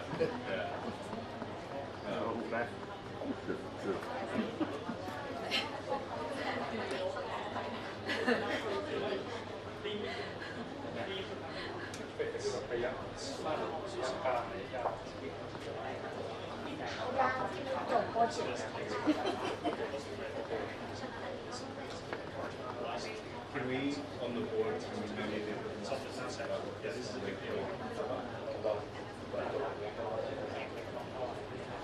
taxonomy of data processes? Yeah.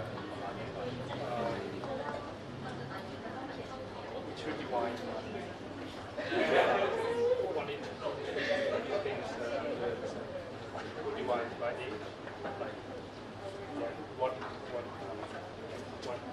you need to get with basic response, maybe when you need to divide the services, or maybe you are young, what service should be for young like taxis, or driver license, or maybe you could divide it by category from education, health, transportation. So it's really more about like the sharing of data to be able to have like personalized services. So if you have a change in your life, or a life event happens, then the services offered to you are okay. Something similar, like golf coverage. Okay. So then, but then the problem with the standard is that the data between agencies is the same. Is that what you're saying? Well, it should be the same. Yes. Well, there might be like complexity. Can I ask you a question? But do you want to put into hard law and standard? It's not more a soft law instrument? I'm asking because regulations, we have a regulatory process, right? But then the problem is that to try to change a law or a regulation can take forever. So my question is, so how would you see this standard? In the form of regulation or a guideline, which is a soft policy instrument? It could be like a guideline for common data that be collected. But what do you want to regulate? Or what do you mean by regulation?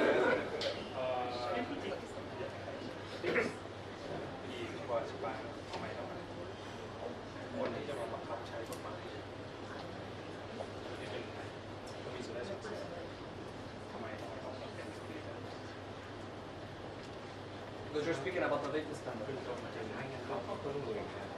ถ้ามันไม่มีคนควบคุมมันก็คือถ้าหน่วยงานทำเองแล้วไม่มีคนควบคุมว่าทำถูกไหมมันก็จะไม่รู้ว่าที่หน่วยงานทำมันตรงตามมาตรฐาน OECD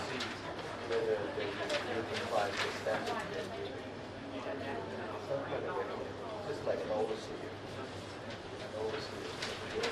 So it's more for them to play an oversight role. For example, for the we compliance with the standards. define a teenager as anyone.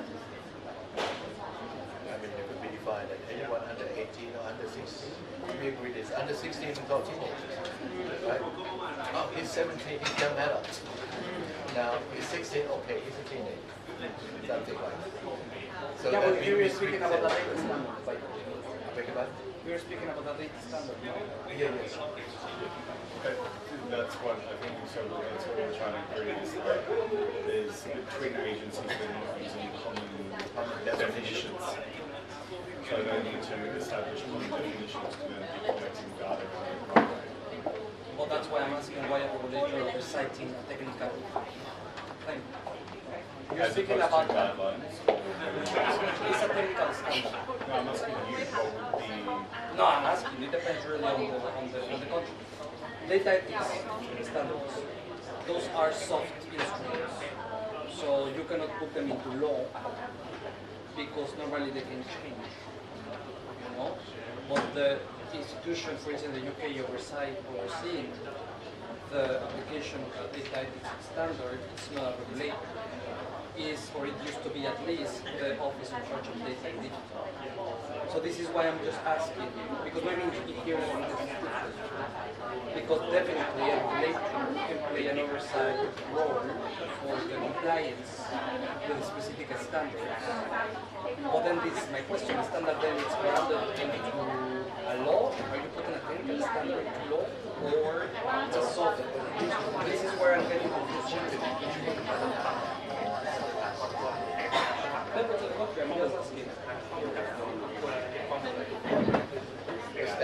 Agreed standard or agreed criteria for collecting data. It's not something that has to be defined in law. Okay, let's collect data and we group this as one group and this as the other group, so that every other agency agree that we do the same thing. Yes. And now when we talk, it's like it's self-regulating. Yes, it's soft. It's soft. Of course, it's a soft instrument. It's a common agreement that we regulate ourselves. Exactly. Exactly. So that we can work together easier. Exactly. So then, actually, there is some oversight. The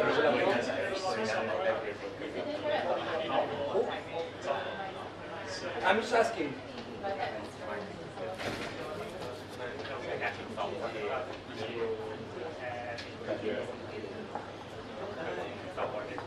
It's like in Mexico we have like maybe it's the same here, the primary laws, which normally are in general, you know, and then you have technical instruments which help implement all that. So the regulator oversights the regulatory instrument. With the technical instruments, normally the responsibility is passed to a technical agency. So this is why I was just asking. But then you have the problem how the DGA enforce that. Because the DGA can oversight maybe, but then they enforce it. The DGA gives money. No.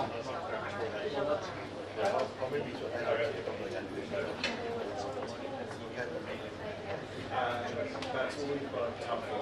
So we'll capture these and then make sure you keep working on these because I think these are really good ideas to start working on. And they'll definitely be some of those key foundational pieces to be able to then help other transformations. Thank you for the discussion.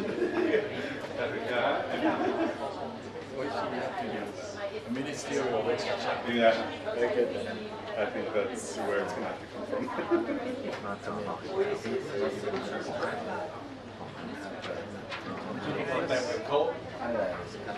Given the business ambition, I find it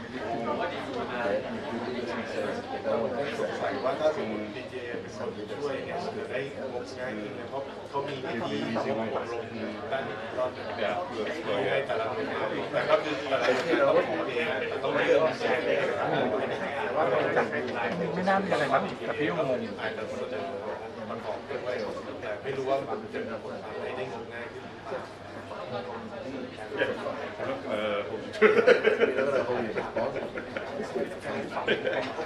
really good. Thank you for your help. ไม่มีข้อมูลว่าจำนวนที่ยื่นขอไปมีกี่หน่วยงานมีทั้งหมดกี่ล้านแล้วก็ได้มากี่โครงการกี่ล้านถ้าเขามีก็ว่าขอผ่านไปยื่นโครงการผ่านไปด้วยแล้วก็ช่วยแอปพลิไปแล้วได้งบง่ายขึ้นตัวช่วย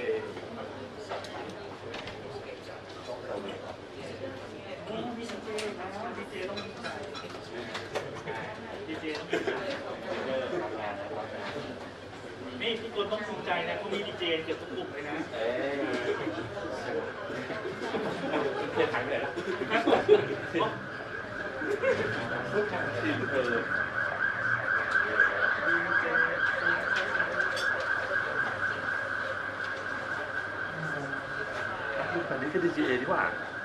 Thank you, everyone. May I ask you to take a seat? But okay, when each group is presenting, feel free to stand up and then come closer to the board so you can see what your peers have been working on. So now we have group 1 who decided to go digital and then they worked on their laptop. So they're going to present with their board on the screen.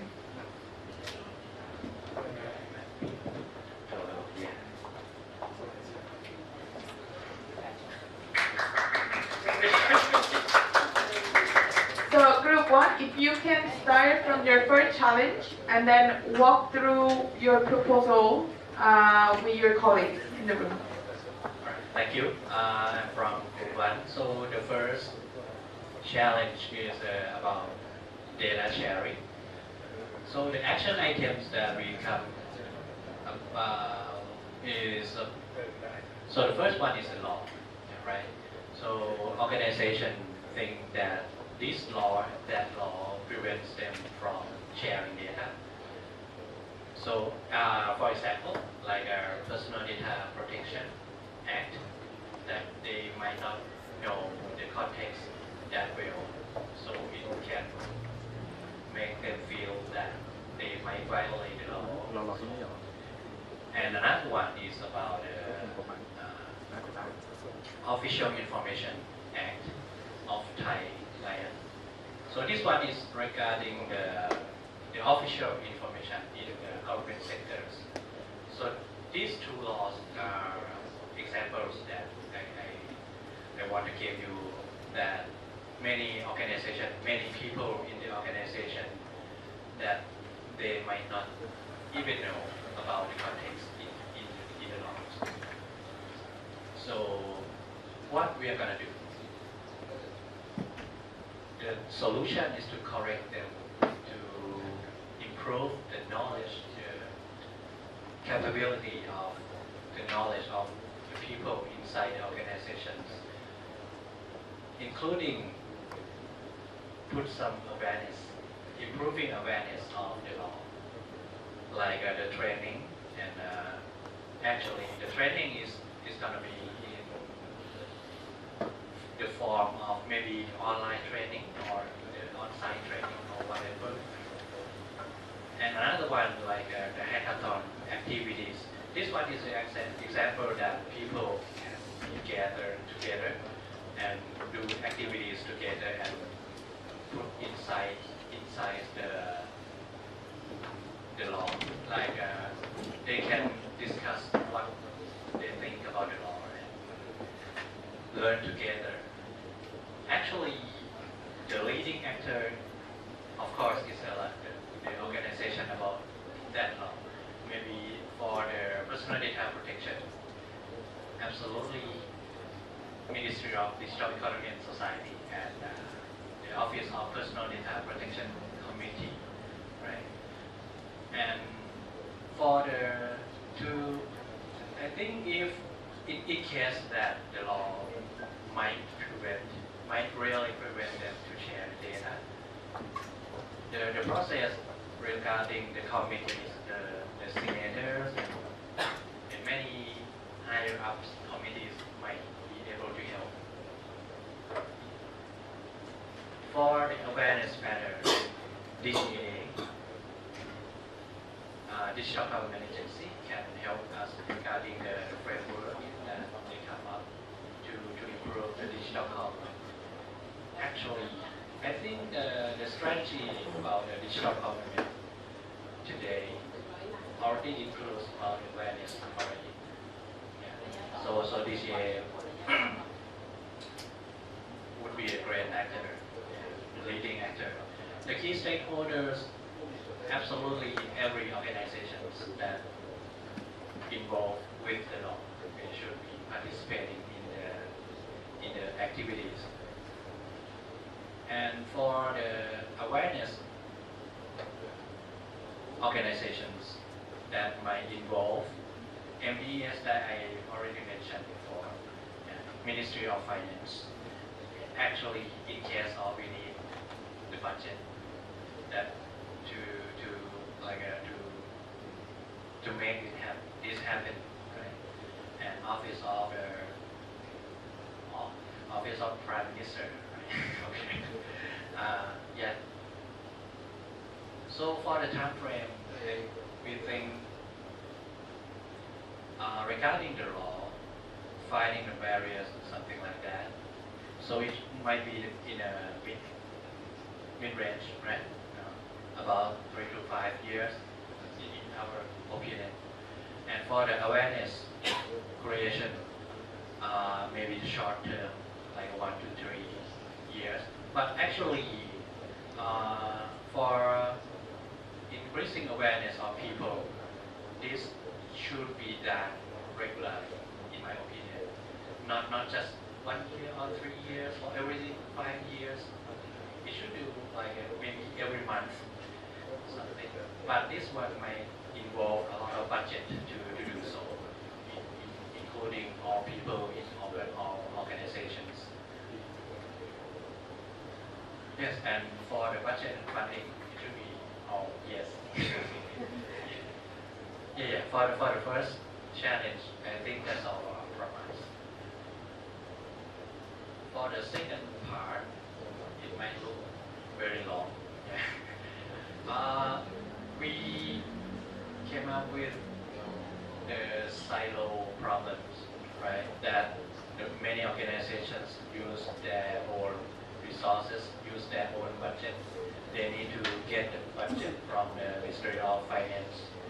in every single activity that they use to create the system.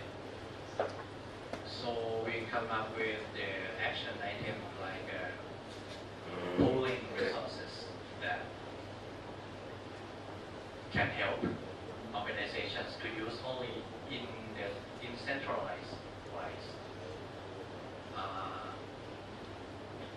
So they don't need to create their individual projects in the same activity. So let's give example that for e-document, and it is one of example that actually is in the real life right now from the Ministry of Digital Economy and Society that we are doing. We try to do the common services many organizations might do in their task, especially electronic Saraban. Saraban is like we use to create, sign, and send the document across the organizations, across the public organizations. That's why if we have the centralized service, it might be able to send the document across the organization very easily and faster. Absolutely, the process might be, well, I think it might be improved as well because they use the same ecosystem. For the mindset, well, I think some organization might not be pleased about the system and all, but some of them might, okay, we can work with it. But this one can be solved using the training, using the awareness, development, and of course, PM mandate, Prime Minister mandate can be useful because many organizations might reject what they receive right off the bat. Oh, why do we need to use this system? If the Prime Minister, Prime Minister or higher ups decide, okay, this committee, they decide already that public organizations must use this system. This one can be the order to the organizations to use it from top down. And of course, another one is to use the existing enterprise architecture that can help the organizations to use it as a reference to improve the process in their workflow. And of course, the EA should be revised like yearly, annually, something like that, to make sure that it's updated enough to fit properly with the process, the real process. For the organization that might be involved, especially the leading organization, of course, Digital Government Agency, Office of Public Sector Development Commission, Office of Civil Service Commission, Ministry of Digital Economy and Society. I think they can take a very main part of the project to make this happen. And for other organizations that can be involved in this project, actually, yeah, it should be almost the same list like a Ministry of Finance, actually. Because if we put it in centralized manner, of course, at least one organization must get the budget for all of us.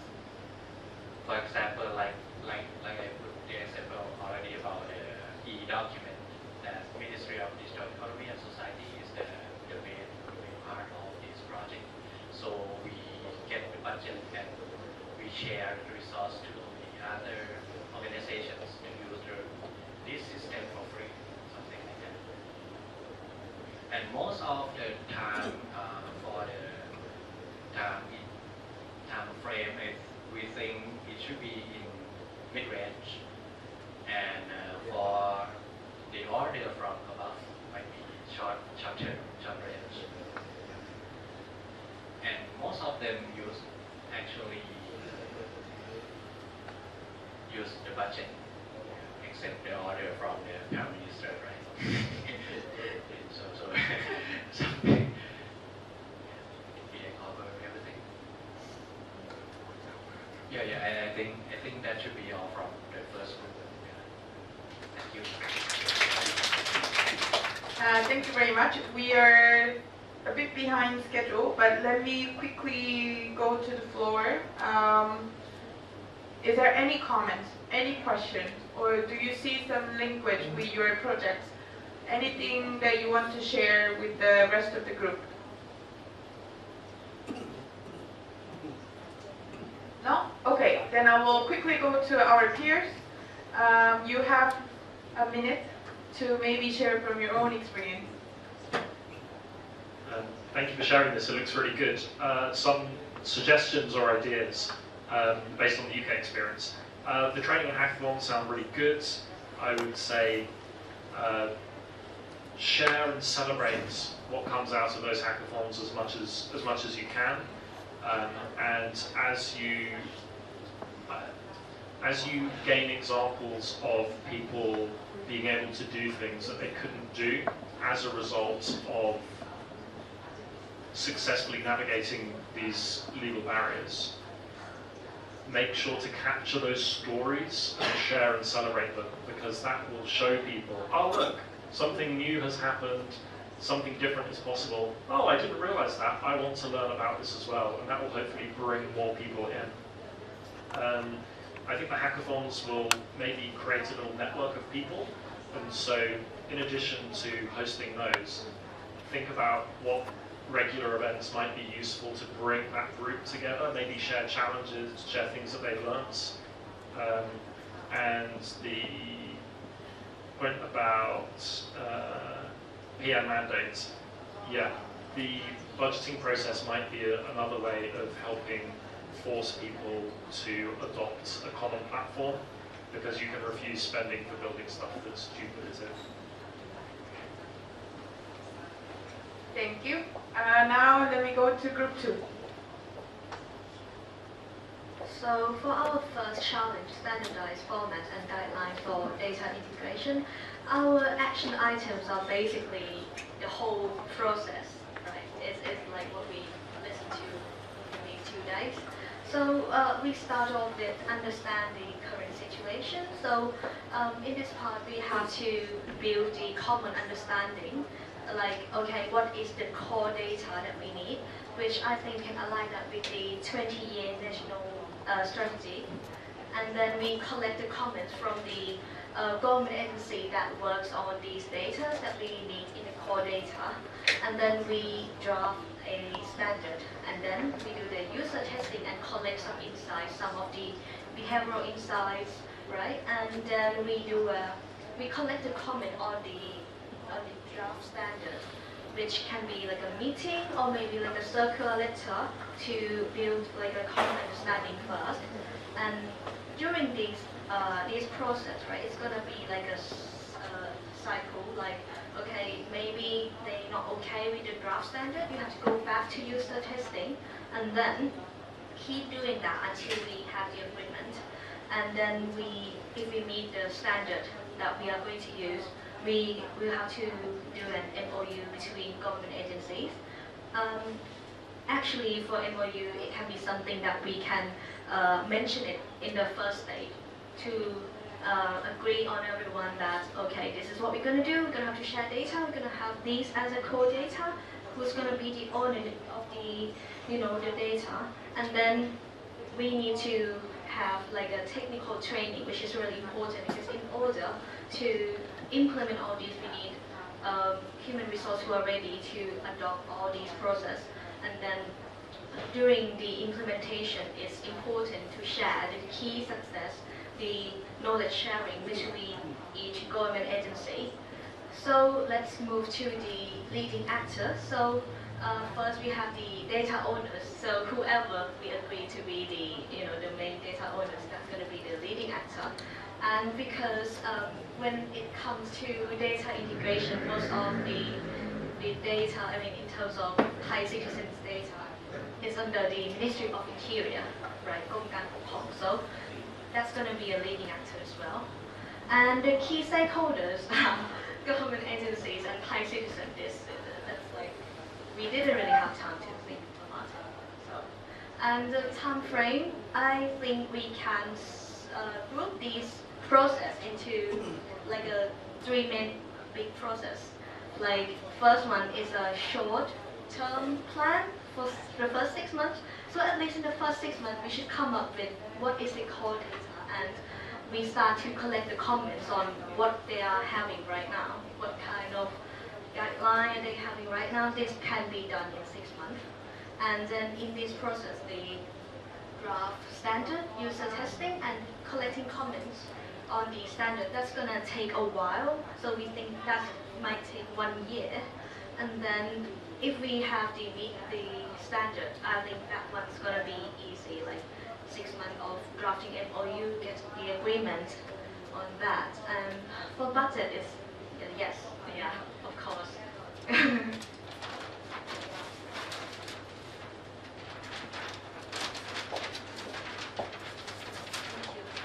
So for the second challenge, the digital capability, right? So we have 3 main action items. So first of all, we call it strategic capability. So when we build digital capabilities, it's not going to be the same in all levels in the civil service.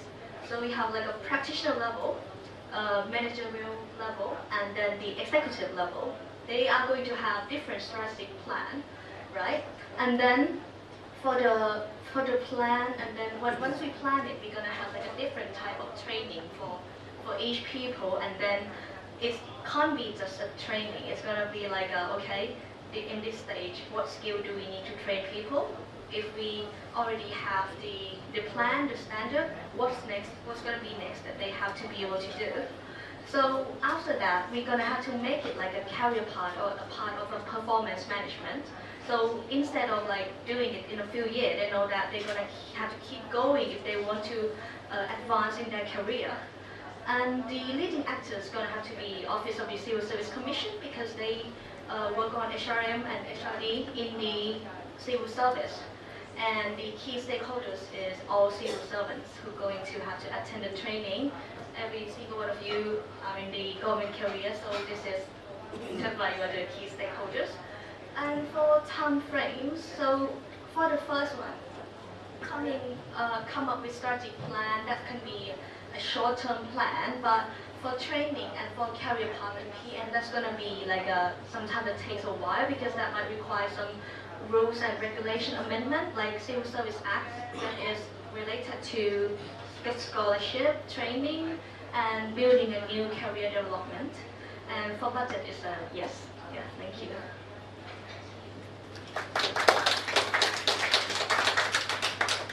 Thank you very much. Any comments, any suggestions, any reaction?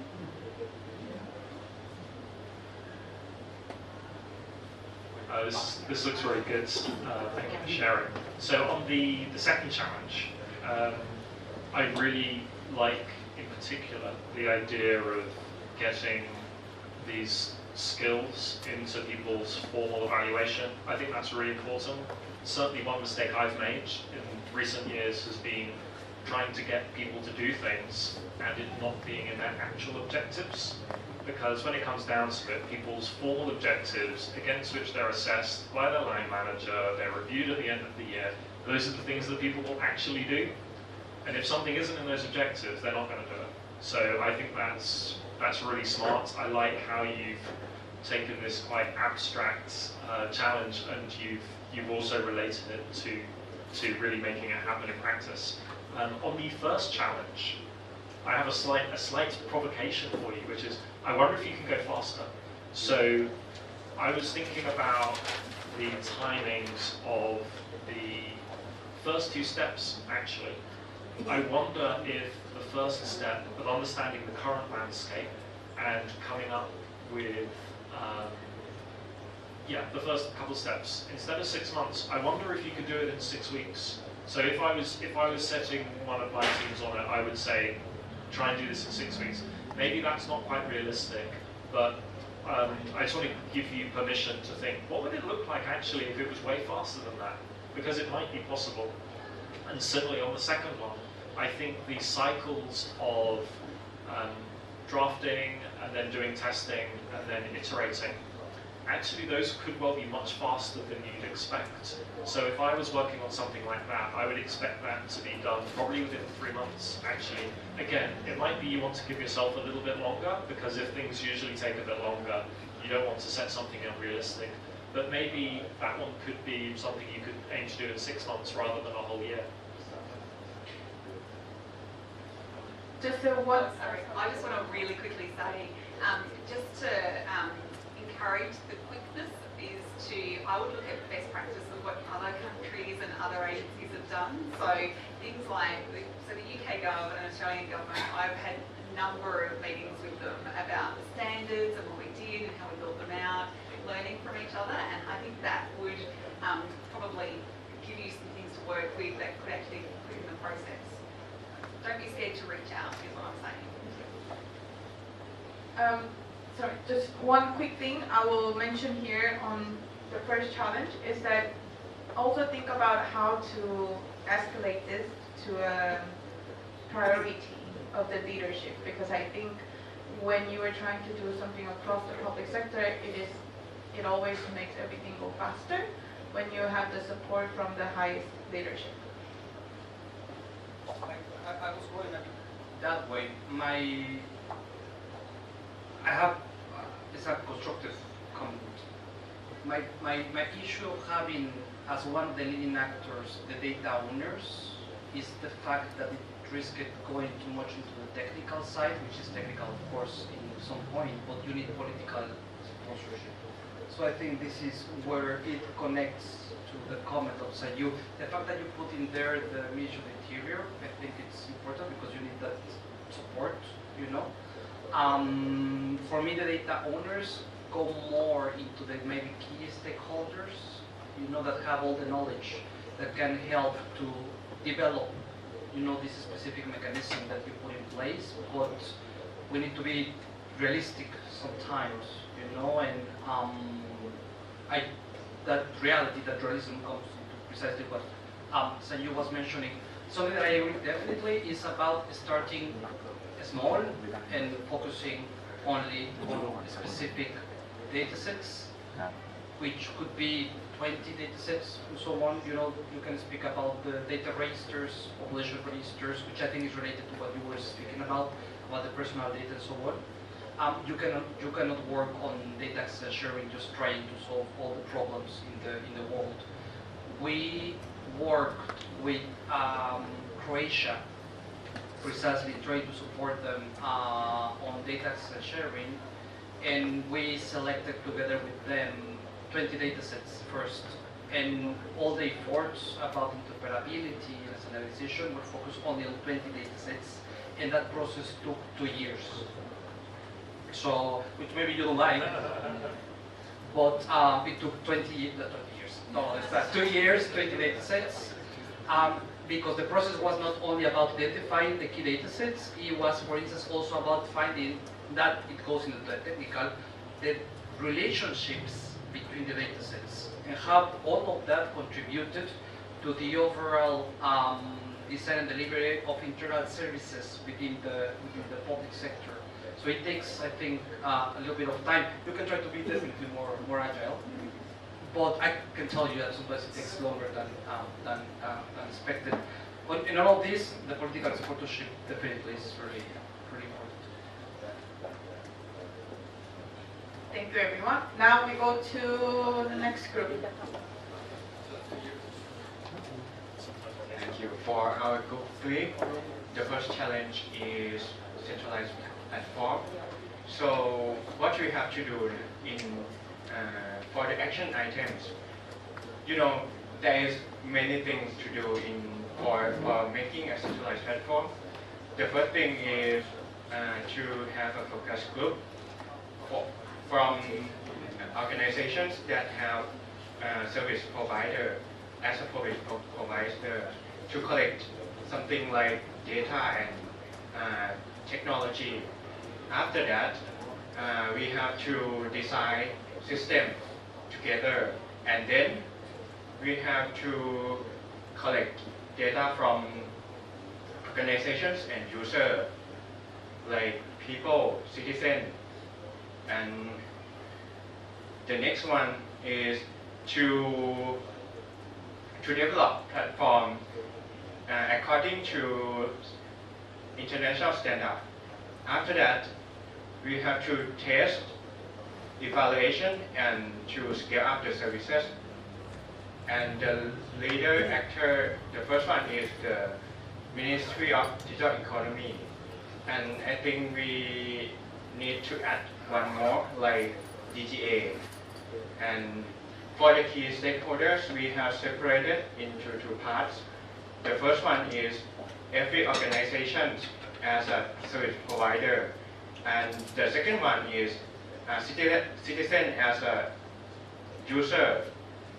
And for the time frame, we have 3 time frames.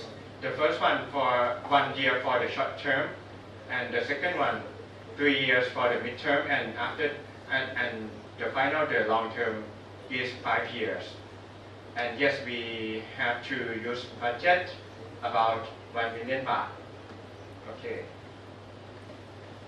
And the next challenges.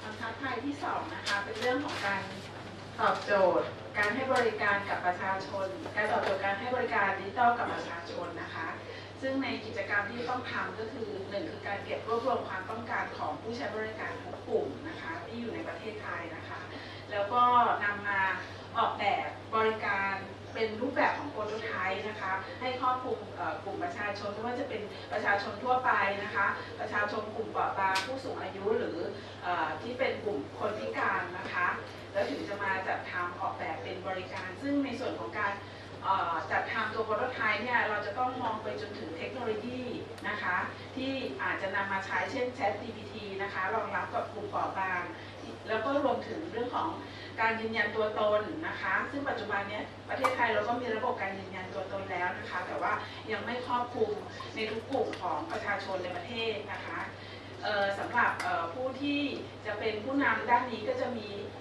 ของกรมการปกครองนะคะซึ่งก็จะมีข้อมูลของประชาชนทั้งประเทศนะคะแล้วเราต้องอาศัยกรมส่งเสริมการปกครองท้องถิ่นนะคะรวมถึงกรมพัฒนาสังคมและความมั่นคงของมนุษย์นะคะซึ่งกลุ่มนี้เขาจะเข้าใจนะคะกลุ่มที่เป็นกลุ่มเปราะบางนะคะทำให้เราสามารถรับทราบนะคะพฤติกรรมของผู้ให้บริการในกลุ่มนี้นะคะแล้วก็มาออกแบบบริการได้ตรงกลุ่มนะคะกลุ่มที่เป็นstakeholder ก็คือประชาชนทั่วไปนะคะกลุ่มผู้สูงอายุหรือเด็กนะคะแล้วก็กลุ่มคนพิการค่ะกลุ่มในส่วนของระยะเวลานะคะการดำเนินการเนี่ยในช่วงแรกอาจจะเป็นใช้ระยะเวลาประมาณ6 เดือนนะคะที่เราจะทำการเก็บรวบรวมข้อมูลทั้งหมดแล้วมาออกแบบนะคะแล้วก็ดูว่าผลที่เราออกแบบแล้วนำมาให้กับทางstakeholder เนี่ยเราได้รับฟีดแบ็กอย่างไรนะคะซึ่งก็จะมีการขยายนะคะผลการรับฟีดแบ็กอีก1 ปีนะคะแล้วก็สุดท้ายแล้วเรา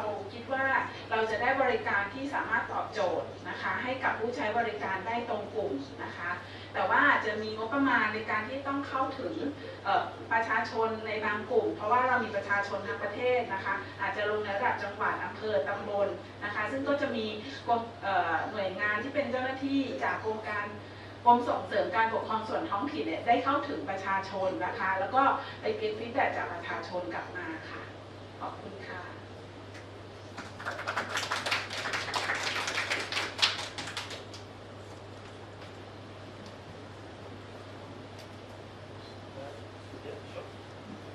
Thank you very much. So, some thoughts on the first challenge. I wonder if there is an opportunity to reduce the scope of how much work you have to do at first, because I think the ambition here is really impressive, but one challenge with that is it's like you're kind of trying to design the whole planet all at once, which can be awesome, but it can take a long time, take lots of energy and lots of money, and it could be something that the political environment changes, so you lose your funding partway through. So one thing perhaps to consider is what opportunities might there be to show something meaningful and tangible kind of a bit more quickly, and then you can use that to secure a bit more funding later. So say, look, we've already done this is amazing, this is something that we might want to do next, or this is something extra that we can do. That can be quite motivating for everyone, and it's motivating for the people working on it, but also the people funding it. And the politicians will like it because they can show off, hey, look at this new thing that exists because of me, rather than it being something that happens a long way into the future. One thing that might help with that, perhaps, is thinking about what is the most important change that you want to make to the current situation. And that might help you say, okay, this is an area that we want to focus in on. One area that could help with this is adapting things that are already open source and available, digital public infrastructure, that kind of thing, because it could be that some of the capabilities that you've been thinking about having to design and build from scratch could be things that actually might already exist, and you say, okay, we just need to adapt it a little bit rather than building the whole thing. So that might save you some time, save you some money. And one final idea is, as you're working on this improved centralized platform, if you can find already some examples of services that you can improve or create as a result of this platform you're creating, then you can use those as early examples of the wonderful new worlds that you're creating, and you can show those off, celebrate those, because again, that will help keep funding flowing, it will help keep the big bosses excited about it, and it shows something exciting for people to get involved with. Kind of like the exemplars maybe that GDS did.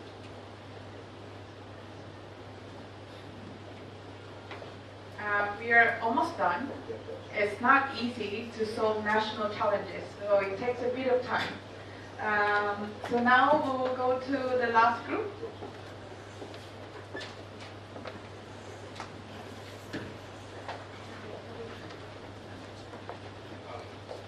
So I'll be brief. I know everyone is eager to go home by now.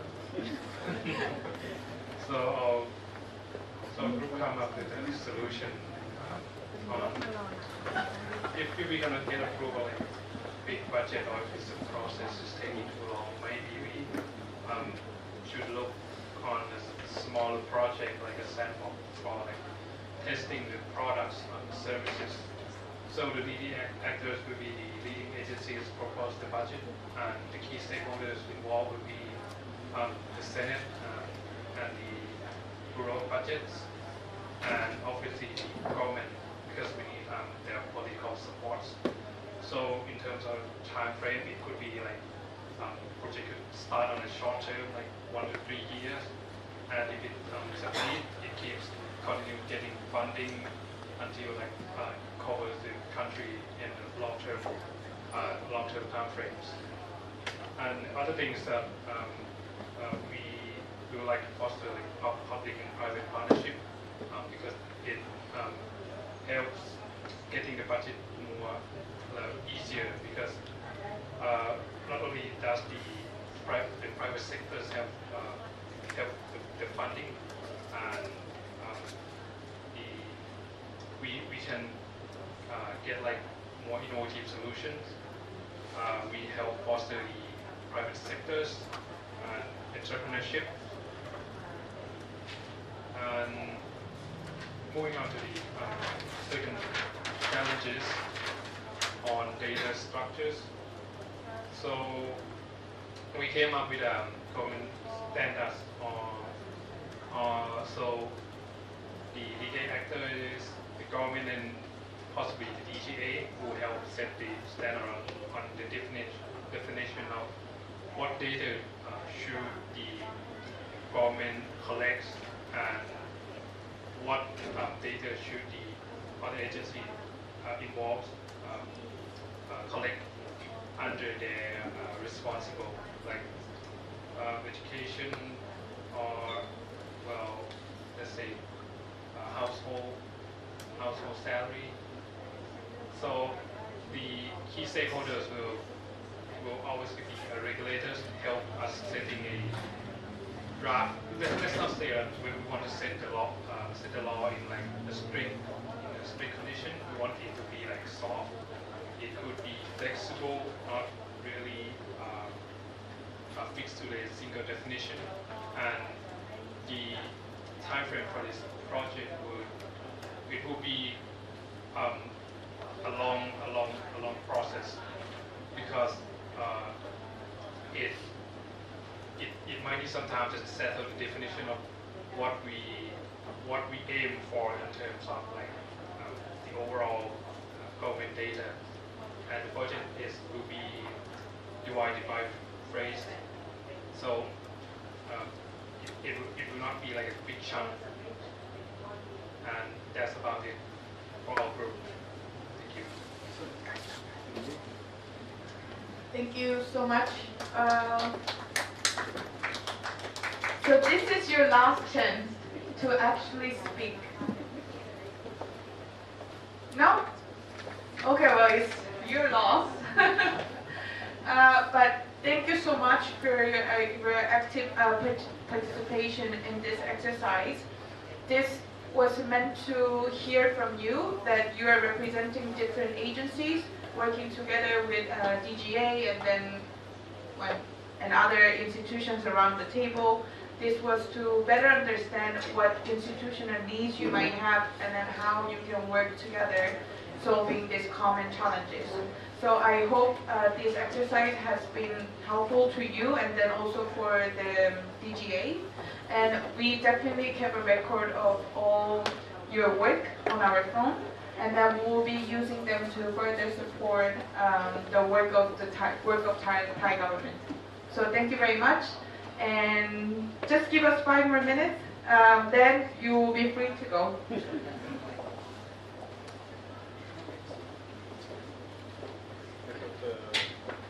A couple of ideas I'll share them at the end if you are interested.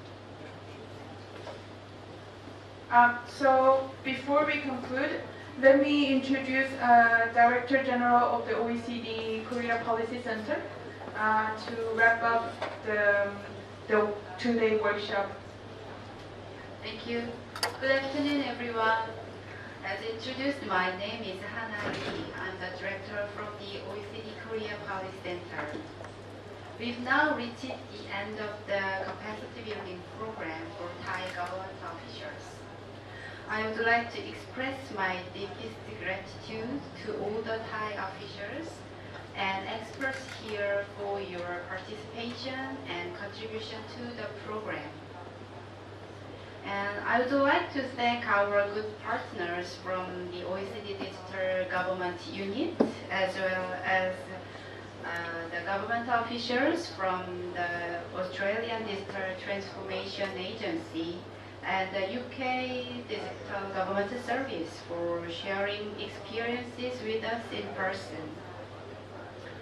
Throughout the program, we've shared examples and politics and tools used by the OECD member countries to advance digital government in their respective countries. We've also shared our challenges and concerns in making our digital government policies more effective. I'm sure the takeaways from this 2-day program will support your efforts in providing a better policy framework and refining policies for Thai citizens in the future. The OECD Korea Policy Centre will continue to work alongside you and the OECD to make better policies for better lives in Thailand as well as in Southeast Asia. Before I close my remarks, I would like to thank the Digital Government Agency for their generous support in making this workshop happen. Also, I would like to thank all of my colleagues who put effort to this CDP success. Thank you.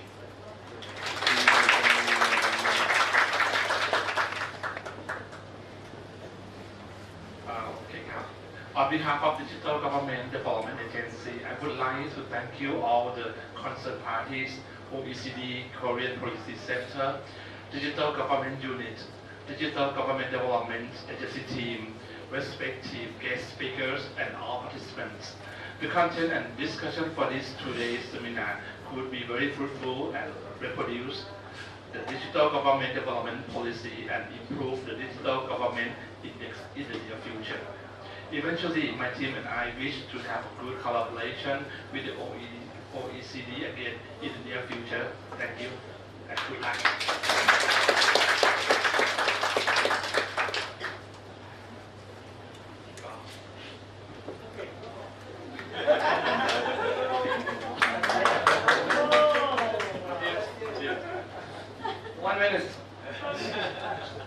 No, I mean, we just wanted to thank everyone. I want to repeat, of course, all the great words that the agency and the KPC just shared. But I think it's important that we, from the OECD side, remind you that, again, as we mentioned at the very beginning, digital is about the people. And this is why we are here together. So we really would like to thank you very much for all your inputs, because we really think that they are going to be a great contribution to the plans and all the work that the DEA is doing right now.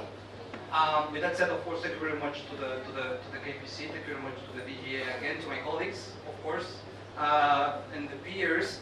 Thank you very much to the interpreters back there, by the way, as well, because you know that sometimes we speak very fast. So thank you very much for all the technical staff as well. Thank you very much, and also to all the people providing us with coffee and so on. So thank you very much, and have a nice evening, a great weekend, and see you soon.